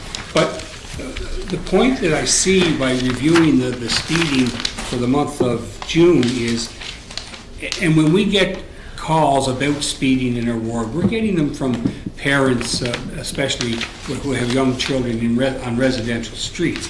And that's the concern I have. When I review the listing of the positions of the radar over that month of June, where they were set up, they were set up in, by the way, they fined or cited 114 violators of the speed zones in the various areas. They set up in 25 different areas for the month. And of those 25 areas, 21 of the areas where the police car, whatever was set up, was north of Belvedere Avenue. So only 4 setups of the 25 were south of Belvedere Avenue on residential streets. And where they were set up, if you want to review where they set up north of Belvedere Avenue, they're not on residential streets there either. And that's where we get our complaints from. And then we hear from the senior staff at the police department, yes, that they have set up. And then we hear from the parents that there's speed all the time here. And it's no wonder we don't catch them because we're not there. So like 84% of the time that the speed is set up, it's set up north of Belvedere on thoroughfares like Lower Malbec Road or University Avenue. It's where we as councillors get the calls from the residential areas from parents. So, and when you don't have a police car south of Belvedere in the whole month, that's why we get the call. So I'm asking Councillor Ramsey as the vice chair if you would speak to the chair about that and speak to the senior management up there, and we can talk about it. We can utilize our resources, so we can suit all needs. So I'll leave it at that. Thank you, Councillor Back to the Duffy. committee? I'm sorry? Yes, Councillor Ramsey? Yes. Councillor Duffy sits on that committee also Yeah. with us, so we Yeah. will have that discussion, Chief, Yeah. and we see the chief making notes. Yeah. And it's a very good question. Thank you. Thank you. Councillor McLeod? Thank you very much. Thanks, Councilor Ramsey, for your support. And if I may go through to Chief, just discussed in parks there about helmets, and I seem to be having an overabundance of children riding, coming up the pathway and going through the park without any helmets at all. And I try to do my best. Sometimes I'll even reward the ones that have the helmet on, the other one, but I usually give them one anyway. But the idea, it is a scary situation there that, someone's going to get hit there anyway, I think, but if they have a helmet on, at least they have a chance. I think that's my point, I guess. And it's hard, I know, to cover everything, but if you happen to be going through the neighborhood and you see a few, I know when you talk to one or two, the message gets right through usually, so appreciate anything you can do there. Thank you. Thank you, Councillor. Is that all right, Councillor? Can we refer that back to the committee? The note has already been taken, sir. Oh, God, he's Hot dog, give me. Councillor Yankoff? Oh, no, Oh. I'm just holding, I'm pretending I'm smoking. Like the people in the dock. Okay. Councillor Twill? Yeah, just want to reinforce the issue of drugs in the city of Charlottetown. I can tell you the same people in the same neighborhoods are talking about the same level of activities, illegal activities where people are stopping to purchase drugs. Probably any type of drug you're looking for, you can get it. But I'm going to request once again, we need to have a plan, and we got to have a consistent plan, and I think that plan needs to be communicated to the community, Chief. Far too many people are airing their concerns. Some residents are scared. Okay, they're really scared. They're fearful. They don't know what to do. Some of them have given up. And the last thing we want to see is residents, and some already have left. We don't want residents leaving our city or leaving the neighborhoods that they're proud to live in especially when they've worked hard to revitalize these neighborhoods. A lot of work, a lot of commitment, a lot of investment has been made, but we've got to do something. There's got to be some action and results, and that people have to see that and feel confident that this is taking place. So once again, I'm here, I'm bringing it up. I wouldn't mind seeing a review of our drug enforcement. Look, if you need more resources, I'm the first one on board. Okay, I'm not interested in having discussions, look, to cut the budget in the police department. I'm looking to add more. I'm looking to add more to do what we can for drug enforcement, to make our neighborhoods safe and secure. So that's where I stand, and Chief, I hope we can see some results here over the next month, and I mean that sincerely. Thanks. Councillor Ramsey, same thing, do you want to refer that? Thank you, Councillor Twill, and you've been involved in our meeting there last week also, and we heard from the police how they're working on it. It's an ongoing issue. We are going to stay on top of it, and the police department is staying on top of it, and it's going to be up for discussion again, Chief, I imagine. And this thing is not going away, and we will not let it go away until everything's fixed, so we're in full support. Thank you. Councillor Nankoff. I just wondered, last month, we had some of the representatives in, the chief was in, deputy chief. We had an amazing presentation. I mean, I only speak for myself, but learned so much. We had, Mr. Cody was here answering questions. Is there ever a possibility that we could mirror that for a public, to offer to the public to come and hear what we heard? Because that certainly, I think, would help the public understand what what you're all up against and how busy and how difficult it can be. And I just wonder if maybe Could that be part of our discussion there, Councillor Ramsey? I was just going to say, could we bring that back to our... That's a good I mean, point. some stuff is very confidential, as we all know, but I think the police department will certainly give us ideas of what, But the meeting we had here was open to, like, that was... Oh, yeah, it was fantastic. There was nothing confidential. Yes, I thought that... It was process. And I also thought that Mr. Cody did a fantastic job because he opened up a lot of our eyes. Oh, okay. Yeah. Oh, yeah, sorry. So you got a couple of things to take back there, Councillor Ramsey. It's already taken a note of, sir. Thank you. Thank you. You're very welcome. Councillor Twill? Yeah, no, just No, we got one resolution. we got to see some move. We got to see some swing. Councillor Clark? Thank you. Yep. I just want to, just on the meeting that we did have, that we had asked for, and that's why we had asked for it, just to see what shortcomings may be there or what help that the Charlottetown Police Force could use. And there were some areas identified during that meeting that we could engage with provincial politicians to help. And I'm just wondering, has there been anything done? Has there been a list been put together of what we had talked about some of the areas that we could talk with our provincial governments in particular? I know there were some areas that the police had brought up that would help their drug enforcement. And obviously, there's a noticeable drop since the bridge has been closed. So some of the things they're asking for around the bridge, I think that it's a very good conversation to have with provincial government. So, plus the other things that they were looking for. Councillor Bernard, those are issues that we'll have to discuss Yes. at the committee. Yes. I know. And I guess that's what I'm asking. Since we've had that meeting and since the committee has met, Yeah. has there been a list made? Is there a plan in place, so to speak? Because we met 2 weeks ago. Yeah. No, we are working on it, but that'll be right up at the next committee. At our meeting, next Chief? council committee. So we don't want to let that fall through the Police cracks. Oh, no. We need to that's get not that gonna list fall put through the together cracks. and get our meetings Yeah. set up. Okay. Yeah. All right, thank you.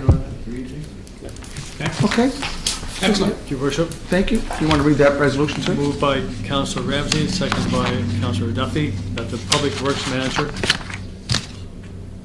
be authorized to cut grass, remove any garbage and other materials or debris, clean up and properly dispose of same at the owner's expense at the following properties located at 94 Nash Drive, PID 105-7025, 18 Melody Lane, PID 444-778, 31 Mayfield Lane, PID 102-1591, and 31 Kirkwood Drive, PID 370-841, be located at, in the city of Charlottetown in accordance with the terms of the dangerous, hazardous, and unsightly bylaw of the city of Charlottetown, Your Worship. Question? Question called. Councillor McLeod? In favor. Councillor Twill? In favor. Councillor Yankoff? In favor. Councillor Rivard? In favor.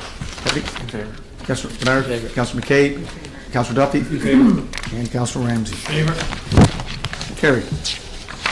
Okay, that's it. Thank you, Councillor Ramsey. You did a great job as Vice Chair. Thank you, Chief. Next report is water and sewer. Thank you, Your Worship. Our committee met and the report's in your package. There's no resolutions this month for council to consider, but just want to let you know progress is still being made on the East Royalty Lagoon. And we meet Wednesday and hopefully we'll have another update for council next month after our meeting Wednesday. If there's any questions, I'll do my best to answer them. I have a question, Your Worship. Councillor Bernard, then Councillor Ramsey. I'm just wondering, Councilor Cody, I don't know if you can answer this or not. If not, take it back. But the two cells where the East Royal Lagoon is, that they're cleaning out now, and they're going to fill them. Does that land get transferred to the city's land hold? So whenever that's done, that transfer will take place. Okay, thank you. Thank you, Councillor Cody, for your report. Just a question, remember we had the push on years ago for all the meters in everybody's home. Have you got a number? Are we close to everybody, I guess? That's what I'm trying to say. Our last count was, I think, about 200 meters left to go in the whole city, but I'll get that updated for next month. We have a meeting Wednesday. I'll get you a more accurate number. Yeah. Well, that's fantastic. You know, I get them to 40,000, right? We're doing great. Yeah. Thank you. Good. Okay, we're on to Public Works. Mike Duffy. Thank you, Your Worship. The Public Works Committee met on June 30th.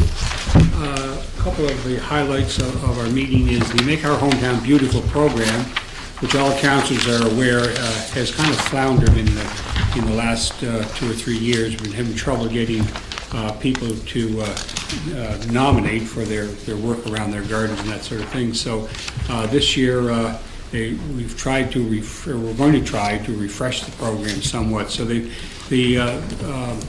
various interest groups around the City Hall here, special events and those folks down there with Public Works, the Mayor's Office, have come up with a new arrangement whereby each council will work within their ward to identify potential entries in the program. It is hoped that the development of a strengthened social media program will allow the public at large to easily nominate others within their ward. So it'll be more public sort of venue.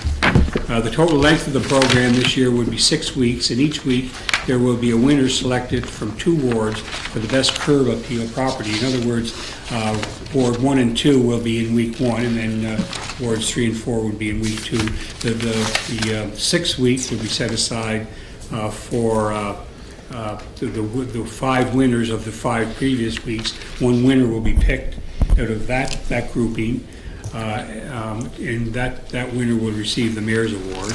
Also, at that time, the winner of the Councilor's Flower Barrel will be awarded, as well as the first, second, and third prizes in the Adopt a Corner competition. So that will be one large night of awards, which we hope will draw people together. We hope councillors become involved in their wards, encourage people to not only to culture their gardens and their property, but also to submit a nomination for an award. The second program I'd just like to talk about for a moment is the Memorial Bench Program. As we are aware, this program has been offered by the city for many, many years. And the intent of the program is to assist those individuals who wish to have a loved one remembered by placing a plaque on a park bench and place the bench on a mutually agreed to city right-of-way. At the inception of the program many years ago, The arrangement in place was that the member of the general public would pay $600 for the park bench, complete with the engraved plaque and the installation in the agreed to locale. The city has installed over the years 85 different benches, so when you, $600 85 times, you're talking up around $51,000, so there's been a lot of money, sweat, and toil gone into this program, and very much appreciated by the folks who have participated. But with, as all other things, as time goes on, costs increase until they increase to such an extent that they have to be addressed, and that time has come for this program. At one time, the cost of the bench, plaque, and installation was approximately $600. It is now in the vicinity of $1,400 to $1,500 for the bench alone. This amount does not cover the plaque, the installation, and repairs and maintenance. So you can see we're lagging far behind. And if we don't do something, the difference between the $600 and the $1,500 or $1,400, if the participant in the program, the member of the general public who's participating in the program, if he or she doesn't pay, the taxpayer will have to pick up the slack every time of the difference of $900 or so. So we have to bring it into tune with the present economic situation. With all of this in mind, the staff has amended the present policy and has asked the Public Works Committee to recommend the new policy to council.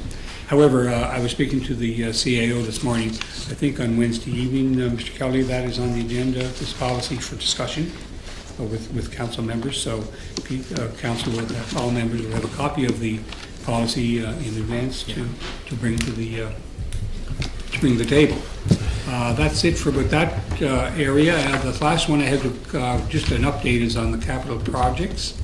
The stormwater management activity. 2 major wooden box culverts, which are close to their life's end, have been identified to be replaced this calendar year. The culverts in question are located under the Beach Grove Road and Capitol Drive. It is anticipated that this year's entire stormwater management budget will be used to replace these 2 culverts, and that's $2 million. 2 intersections, the intersection of the rails for trails on Longworth Avenue and Great George and Fitzroy Street will receive upgrades this summer, fall. Tenders for this activity or improvement is there to close on July the 10th. New sidewalks, the tender should go out sometime this week. Towers Road Connector, this tender package is about 50% complete and will be issued shortly. Very good news for a lot of folks is the lighthouse down at the end of York Lane. It needs some repairs, both in the siding or shingling, whatever it is, and a full paint job, so that it's going to get a whole refreshed new outlook in life. And that tender has been opened and reviewed by the committee, and ABT Construction has been recommended this job, and they were the low tender, coming in at $19,520. That's about it for me, folks. We have 2 resolutions for council's consideration. Thank you. Councillor McCabe. Thank you, Councillor Duffy, for your report. Well done. Thank you, Councillor, for your report. I just noticed in the minutes where, Your Worship, you had requested staff provide a linear breakdown regarding sidewalks, area, why some are concrete, some are asphalt. Yeah. I would love to know the answer to that, and I guess I'm curious, as you know, the new multipurpose pathways that are going out, especially in the outskirts of town, are we able to cover more ground with the multipurpose asphalt strip than with concrete sidewalks, and is that something we could consider moving I forward? assume we can, but I will leave that to Mr. Adams to address, please. Your Worship, so we're right now, we've been working with Public Works, or past practices, and how we've been going about it over the past couple of years is areas where there are no existing sidewalks. We want them to be able to use by all, including cyclists and walkers and strollers and all that, to get them off the road. It's separated, it's safer. But in areas where there's already concrete sidewalks, it doesn't make sense to have concrete then paved and concrete again. So we continue the concrete just for continuity purposes. But we are trying to do more active transportation or multi-purpose pathways, because they are more of a benefit. They're more of a benefit to all residents in the neighborhood, more users, and they, at the end of the day, they are cheaper to install and maintain as well. Perfect, thank you. Councillor Bernard. Do you have a question? I did, yeah. Yeah. Thank you. I'm just wondering, and maybe Councilor Duffy, you could take this to your staff, but in the finance meeting, we had these resolutions that came, they hadn't gone through the different departments, yours being one of them. I see there's a couple in here that we talked about, went back to the department, they were to come back to finance, but they didn't. And in the package here. We met, Councilor Bernard, we met Friday. Friday at lunchtime and went to the Public Works Committee and went through both of the, Yeah. I know, but it would have been nice, because finance should sign off on it before it goes. Yeah. So we could have done a phone poll or whatever. Yeah. You know, one of them I see here, there's one here for quite a bit of money. I understand the rationale in the back of it, and we need to get going. I did see pictures of it. I did see those wooden box culverts. They look like they're about to collapse, so I can see the urgency to get that done. So just nice to be able to get it come through finance. Yeah. Thank you. Thank you. Any other questions? Oh, we have two resolutions. Thank you. Mr. Kelly, do you want to read the second resolution, the first resolution of two, one and two? Can you pass that there, Mr. Kelly? He's doing it all. Refer to what there, that's from legal opinion of EXP? This is what we saw at Public Works, right? Yeah. Your worship. Moved by Councillor Duffy, second by Councillor Yankoff, that the Ellens Creek culvert replacement on Beach Grove Road and Capitol Drive, the proposed submitted by EXP Service Inc. in the amount of $82,060 plus all applicable taxes be accepted, Your worship. Question called. Get that? Question? Question called. Your worship. Oh, sorry, there. Councillor Verdi. Thank you, You're Your so quiet worship. down there, then over there. I took too long in planning, so I thought I wouldn't say a word the rest of the meeting. Your question? I do. What's the expected time to, well, I guess the start date for this project, and how long will it take? I know the residents of Beach Grove, my area, this will be a necessity but an inconvenience, and I just wanted to give a heads up to my residents in the area when this starts. So if I have an idea of when, it'd be great. Your worship, our anticipation is this fall, for sure. I'd likely expect October is when we'd be able to break ground. In each location, it'd be somewhat similar to what ended up happening at the North River Road Capitol Drive intersection, approximately 2 to 3 weeks per location. That would be the anticipated timeline. Thank you. I hope that you guys will get approvals from Environment to be able to put it in at that time frame. That's all part of Water the flows. Yeah, Okay. that's all part of the proposal. on. They'll work with the regulators to make sure all the environmental concerns are Right. addressed. Okay. Yeah, of course. Yeah, Good thanks. point there, Councillor Bernard, because both of them are water courses. Yeah. Okay, Councillor Yankoff, question there, please? I attended that meeting, the Public Works meeting, when Mr. Adams gave the report, and at that time, we didn't have a document from him, from the contractor. So now I assume this is the document? Correct, yeah. This is their analysis So of in those two it, locations. in the recommendation, there's nowhere in it that says the urgency of it. And I know the argument of us getting this done quickly was the urgency.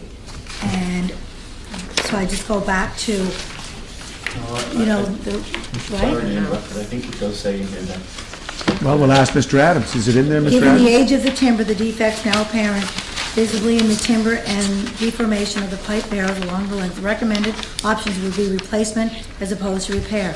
Hence, the overall recommendation would be for a full replacement of the existing culvert to ensure long-term stability Stabilization. of the Beach Grove Road. It doesn't say, I just know how important it was, and I just want to make sure that this was, you know, because we're doing this whole new way of getting the company to come in and finish the evaluations. I just want to make sure that it was urgent. Well, Your Worship, under item 1.2, the very closing, they do state that both locations exhibiting signs of distress distress, and have reached the point of their life cycle where replacement is recommended option for mediation. So they're not going to come out and say,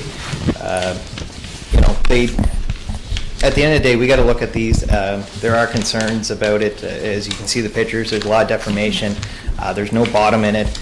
And now that we know that these box culverts are at the end of their lifestyle, we have a responsibility to ensure that there's no future for future erosion that could cause any major inconvenience or any disaster to this road. We want to make sure that that these get repaired so that we don't mitigate any future concerns. Thank you. Councillor Rivard. Yeah, Your Worship, thank you. Second question. In the opening, just to address Atlanta's, Councillor Yankov's question, it says on the first page, the last line of the first paragraph, it talks about the letter sent separately from the overall report to expedite the detailed design necessary to complete the culvert replacements within the 2020 construction year. I'm guessing that would probably spell urgent. Well, EXP will be doing the design of 2 boxes. Yeah. But to support Scott and what he's trying to say, if you read the recommendations, that kind of really puts an urgency on it. Right. Councillor Twill. Yeah, no, I think it was self-explanatory at the Public Works Committee meeting. I think Scott explained it well. We can wait, or we can have a catastrophe and not have these box culverts replaced. I think we do a thorough job when we do the replacement, and Scott said at the meeting, I asked about a lifespan, and he said probably talking 50 to 75 years. So, that was the understanding I had at the committee meeting, and I'm in full support. Yeah. Thank you. Full support. Yes. Question? Questions called. Questions called. Councillor McLeod. In favor. Councillor Twill. In favor. Councillor Yankoff. In favor. Councillor Rivard. In favor. Deputy. In favor. Councillor Bernard. In favor. Councillor McKay. In favor. Councillor Duffy. Favor. Councillor Ramsey. In favor? Second insert. Your worship, moved by Councillor Duffy, second by Councillor Yankoff, that as per the conditions of the request for quotations, historic Brighton Lighthouse repair, the proposal submitted by ABT Construction in the amount of $19,520 plus all applicable taxes being accepted. Questions called. Questions called. Councillor McLeod. In favor. Councillor Twill. In favor. Councillor Yankoff. In favor. Councillor Rivard. In favor. Deputy Mayor. Councillor Bernard. In favor. Councillor McKay. In favor. Councillor Duffy. In favor. Councillor Ramsey. In favor. Okay. Just one last thing there, Councillor Duffy. Some of the barrels are still out there for the councillors and some staff. Out on the lawn here. Out on the lawn, yeah.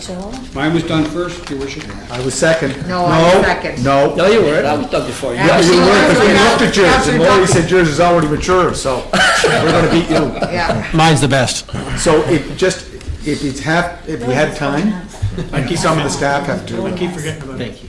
Thank you. I got enough flowers around my house that I don't want to plant anymore. Economic Development. Councillor Ramsey. Thank you, Your Worship. And do we have Laurel and Wayne online there? Either on. I think so, unless You it's still there with us? Huh? You still there, Wayne, Laurel? You probably hung up. Oh, yeah, they probably fell asleep.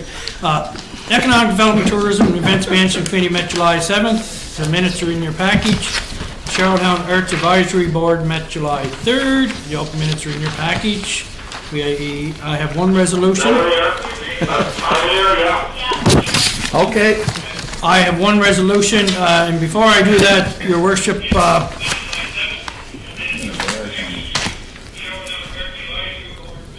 Turn your speaker off there, Wayne. No, they have the internet on, they're watching us. I only want to listen to Kevin once. well, that's funny, because he's got to listen to you all night. Wayne, can you turn off your laptop? Okay. Muted. Okay, sorry. Councillor Ramsey. Okay, and so as you all know, Canada Day went virtual this year, and the staff did a great job. There was over probably 16,000. I'm trying to find it here, and I can't find it. All of a sudden, it's on my phone. But the numbers were up, and they're up for more than other years when we had the fireworks and everything, people watching it. So that went over very well. As I said, the staff worked hard on it. The people that put it on went very well too. And things went well, so we're just gonna move on with that. And we hope next year we can get back into a live performance all the way around. And that's it. Any questions? I'm willing to Pull the table closer to you. Yeah. Don't touch that wire, Lana. Councillor Duffy. Yes, thank you, Your Worship. Councillor Ramsey, I noticed when we were having, when we were dealing with the John A. statue, I noticed the title of your committee, it's missing the, and this is not an earth-shattering issue, but it's missing the arts and culture in the name, and what brought that would have been why we chose that committee to deal with Sir John A. Macdonald. It's a culture thing. And we're very proud of our arts and culture here in the capital city of the birthplace of Confederation. How come? And I checked the other committees, and it wasn't transferred. Where is it? The arts and culture. It's under Economic Development, Tourism, Events. not Charlottetown here. Arts Advisory Board. Is that what you're looking at? No, I'm looking for where does it, where is it, the name of your committee at one time was Economic Development, Arts and Culture and Tourism, and then we did add event management, but we dropped the arts and culture somewhere, and that's a very important part of our Yeah. city. And I agree, growth. but ever since I was chair, it wasn't there. So it's missing. What's that? This term, 2018, 2022, is what's currently. That's what it's advertised at, with arts and culture? No, it's called Economic Development, Tourism, and Event. Yes. Yeah, that's the title, yeah. Event management is added, but arts and culture, which is really important also, so is event management. But arts and culture is very important too, and it's not here. It was here for many decades before, and all of a sudden it's gone missing. I don't think it's a big deal to replace it. Tracy? 2018, 2022 term, Yeah. that's what the committee, same committee's name is. Oh, yes, so when we looked at the new committees, we Yeah. didn't add it, okay. So we should add it. We'll add it, okay. That has to go back to the council advisory committee, correct? Right. Yeah. Yeah, okay, Okay. that was a miss on our part. Yeah. Okay, so Thank you. can you take note of that, Terry? Yep, I got no. Councillor McLeod? Yep. Good point there, Councillor Twin. And your worship, again, I found it on my phone here, for the WOW Canada and the hashtag Oh Charlottetown, more than 6,100 people watched the celebrations, which when you factor fireworks attendance is a slightly larger crowd than we had on regular day. And then the Canada Day, a Diversity Multicultural Festival, also held a virtual celebration late June, which I understood was a great success also. So things went well for the year that we're having, and all the cutbacks and everything along that line, and how people have to social distance and everything, but they did a great work. Okay. Any questions, other questions? No? We have a resolution, Mr. Yes, Kelly? one Worship. resolution, your worship. Moved by Councillor Ramsey, second by Councillor McLeod, that the City of Charlottetown approve the mural conceptual sketch as attached, which is on your desk, to be erected by Downtown Charlottetown, Inc. on 166 Richmond Street for 2020 only, and that it has been reviewed by the Arts Advisory Board and approved by the Economic Development, Tourism and Event Management Committee and Heritage Board. And it's here for your consideration, Worship. Okay. It's right at the end of Sydney Street there, just in that blank wall. Yeah. So on your desk, I believe we left a colored copy, Yeah. correct? Yeah. And this is one of the building that's owned by, I think, Sean Murphy. Yes, I think it Faces is. on the Great George. It's the Yes. last one before Great George and Richmond. Right. On the Victoria end Road. wall? Yeah. Yeah, that's correct. So it's a thank you to all our frontline workers, and I know my daughter is on the front line, and Terry has Yep. his daughter and his wife, and others are also doing their work and doing their part. So Yeah. big thank you from City of Charlottetown. Yes. Question? Yeah, I got a question. Go ahead. So, why would we not have this design illustrated throughout the city of Charlottetown. Why would we just have it down, one of the side streets where, a number of residents don't go there, wouldn't even notice it's there. Why wouldn't we have it in high-profile areas throughout the city of Charlottetown? For example, out in your ward, Councilor Bernard, around the Oaks there, that's one location. Mr. Cody, somewhere in Lower Malpac Road. If we want to sincerely, and we do, want to thank our frontline workers, why don't we make a concerted effort to have some 4x8s set up throughout the city of Charlottetown so that we can show people throughout the city and people that come into our city that we truly thank our frontline workers, as opposed to, no disrespect to the location they picked, but that's a side street. Let's look at some high-profile areas where we can showcase this conceptual design. That's what I'd like to bring to the table.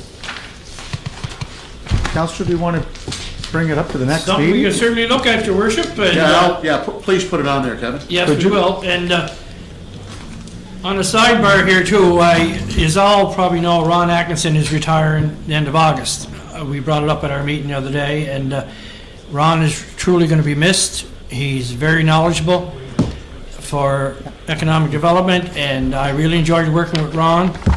And he's going to take some good time with his family. He's looking forward to it. He has 3 grandchildren now. So we wish Ron all the best for his 19 years that he put in with the city. So, Ron, all the best, my friend. Thank you.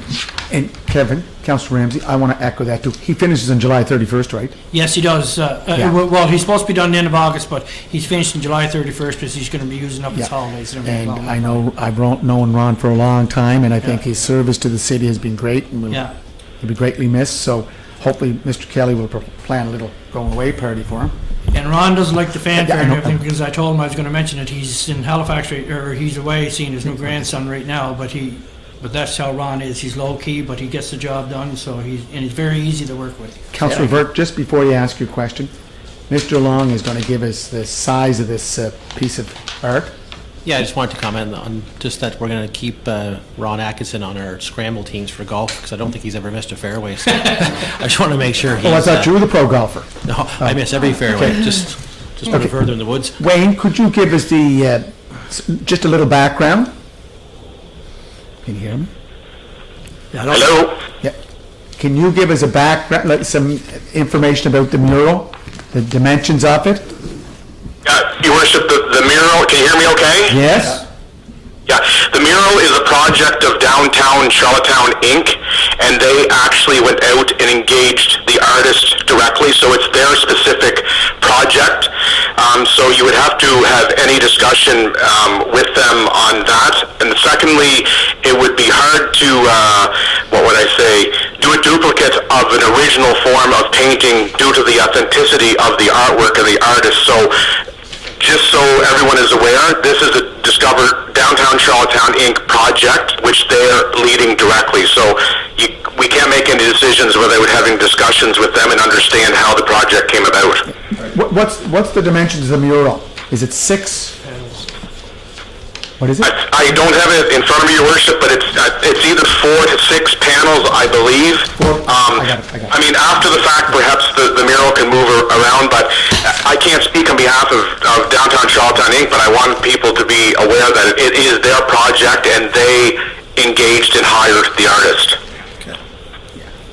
Okay, so it's 4 to 6 panels, 4 by 8, so that's about 24 feet wide it's a fairly large mural. Councillor Twill? Yep. It's going on that wall. It's got to be fairly big. It's Yeah. gotta be 4 by 8. You're right. Yes. Councillor Twill?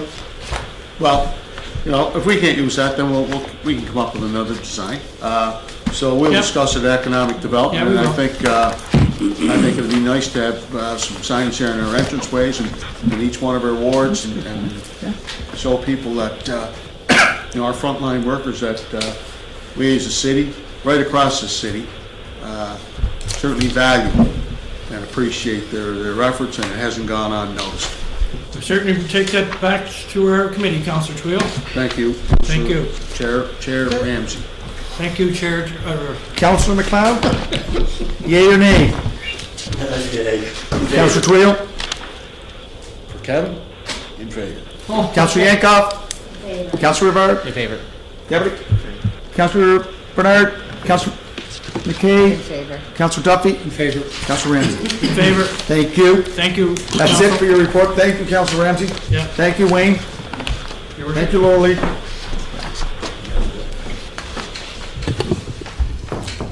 Okay, next report is strategic priorities. Councillor Yankoff. What about environment sustainability? Oh, sorry about that. I was on it too. Go ahead there, sir. Okay, Environment and Sustainability Committee did not meet in the month of July. The Mayor's Task Force on Active Transportation met on June 9th, and the Showdown Food Council met on June 17th, and the minutes are in your package. I do have a couple of points of interest, Your Worship, if I may. Go ahead. Just on the transit monthly ridership, for the transit system is 38% lower than last June.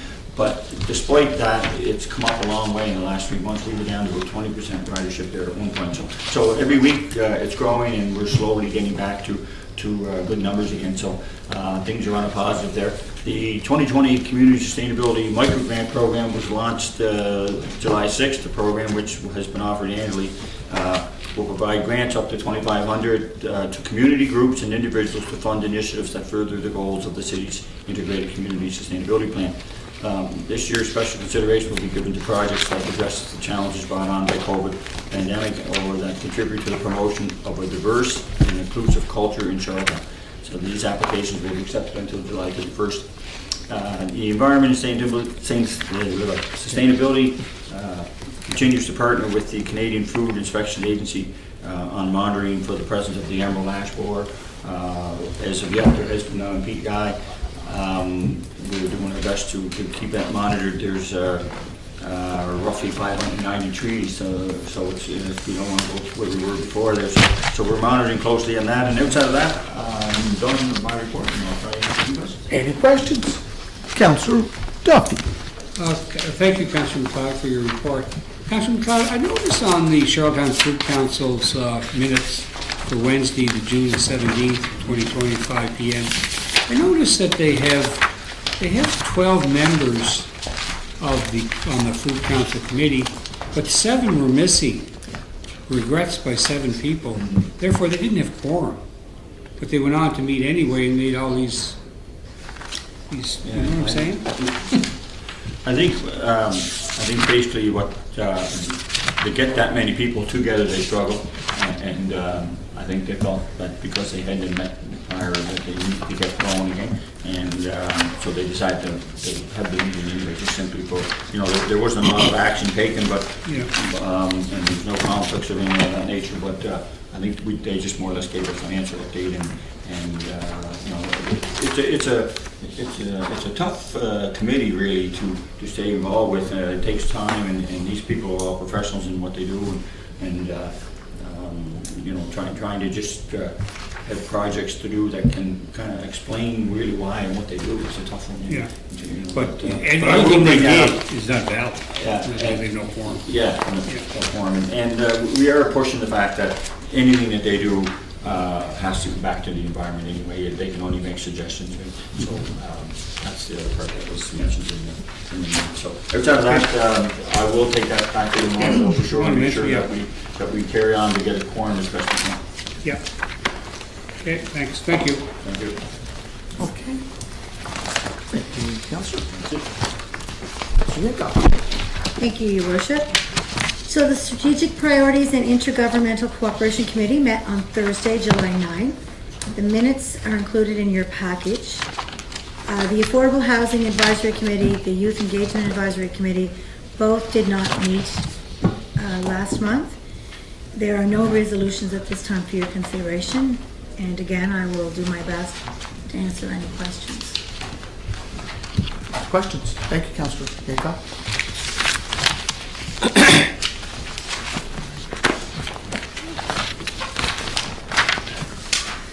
Councillor Drew? No? Okay. Finance, Audit, Tendering Committee? Thank you, Your Worship. Councillor Terry Bernard. Your Worship, pen. Finance Audit Tendering Committee met on July the 8th. Your worship, there's no resolutions. As far as the city's finances, right now, we are where we expect it to be at this time with what we have going on with COVID-19. So, your worship, if anybody has any questions, I'll do my best to answer. Any questions for the finance committee? I think the update for the first few months, Councilman Hart, Pardon me? they're on our desk, the update. For the They are, yeah, and we will be moving, your worship, to doing those updates. The new system is up and running. That's why it was late getting in the packets. Still working at some glitches. We'll probably look at doing these quarterly. So we'll have that discussion in our next finance meeting, and we'll start putting these in quarterly, and we'll have the updates. Okay, Okay, thank you. thank you, your worship. Human Resources Committee, thanks, Mark. Please have a quick, Mark. And Administrative Committee, and Councilor Julie McKay. Thank you. Our committee met on June 17th. The minutes are included in your package. I do want to just take a second to speak to you tonight about a new campaign that our committee has asked Communications to work on this summer. A Did You Know campaign has been developed to assist the public in understanding and navigating our municipal government services. The hope is that this will help reduce the frequency of repetitive questions to council and departments relating to issues outside of our authority as a city council or their jurisdiction of the municipality. The idea is we want to educate about our role, how the MGA governs what we do, and also redirect citizens to the level of government most appropriate for their inquiry or concern. Since local governance can be a dry topic to some, our comms team has proposed an engaging platform that has been used in many successful municipal campaigns across the country. They'll be creating fun, short, animated videos with characters resembling us and walking people through the basics of municipal government. I believe Jen emailed out a scene with all of us featured just this week. The first video was launched on Friday. It provides a high level of information about what municipal government is and outlines that Charlottetown is a full-service municipality. In it, it touches on the role of the mayor, the CAO, and council, and also explains what a bylaw is. The next video will delve into the departments of our municipality and what they are responsible for. The goal is to release one video per week this summer. In addition, the videos will be promoted across all of our city's platforms. A new section of the city's website titled Understanding Municipal Government has been created and will be expanded as content is published. This section of the website will host the videos but also expand on information touched on in the videos. It will provide quick links to things like city policies and bylaws. In the coming weeks, our communications team will be reaching out to you via email to ask about the most common issues and questions that you as council deals with. They will be doing the same with our departments. From that, they'll look for common themes and create additional content.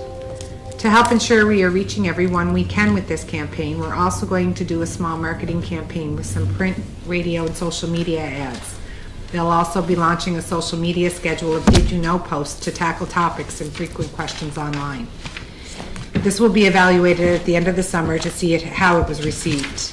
I do encourage you to visit the charlottetown.ca/municipal government, where you can access the videos as they are posted as well as the additional information. You can share this content on your own platforms or in your community emails and newsletters as well. This concludes my report, and I'll try to answer any questions you may have. Jennifer Gavin's here too. Thanks, Jen. I have one. Councillor Duffy. Thank you, Worship. Just a quick question. Do we have the capabilities to monitor how many people are viewing or checking in or reading or watching or whatever? Your Worship, we do.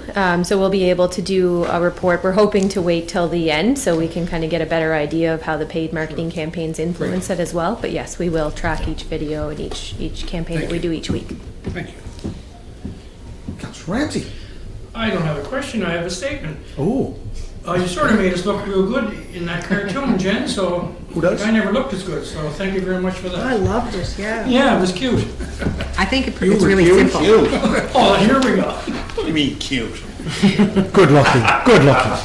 It's very simple information, and people can understand what we're trying to get across, so Yes, I that's think they right. did a great job. Yes, You did a fantastic Trying to job. You do a good educate job. people, And absolutely. we'll be able to track it too, so that's perfect. Yeah, exactly. Thank you. Yeah. great. Okay, Might even have a community meeting. so, under new business, we have a couple of items there, Mr. Kelly.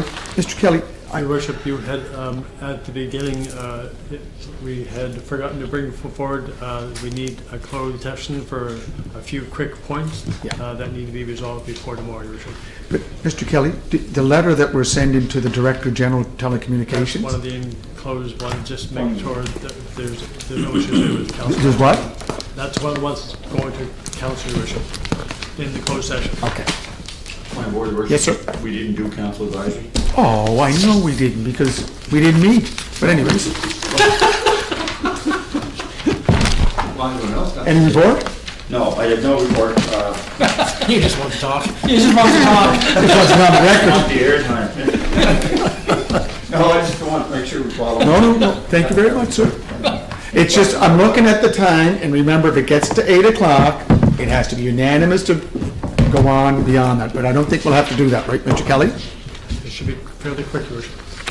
So there is a couple of items to go into closed session. We need a resolution to move to closed session under section 119, A&E, Your Worship. some section A, what is it? A&E. A&E. Moved by Councillor McLeod, second by Councillor Ramsey. All those in favor? Could we take a moment just to take a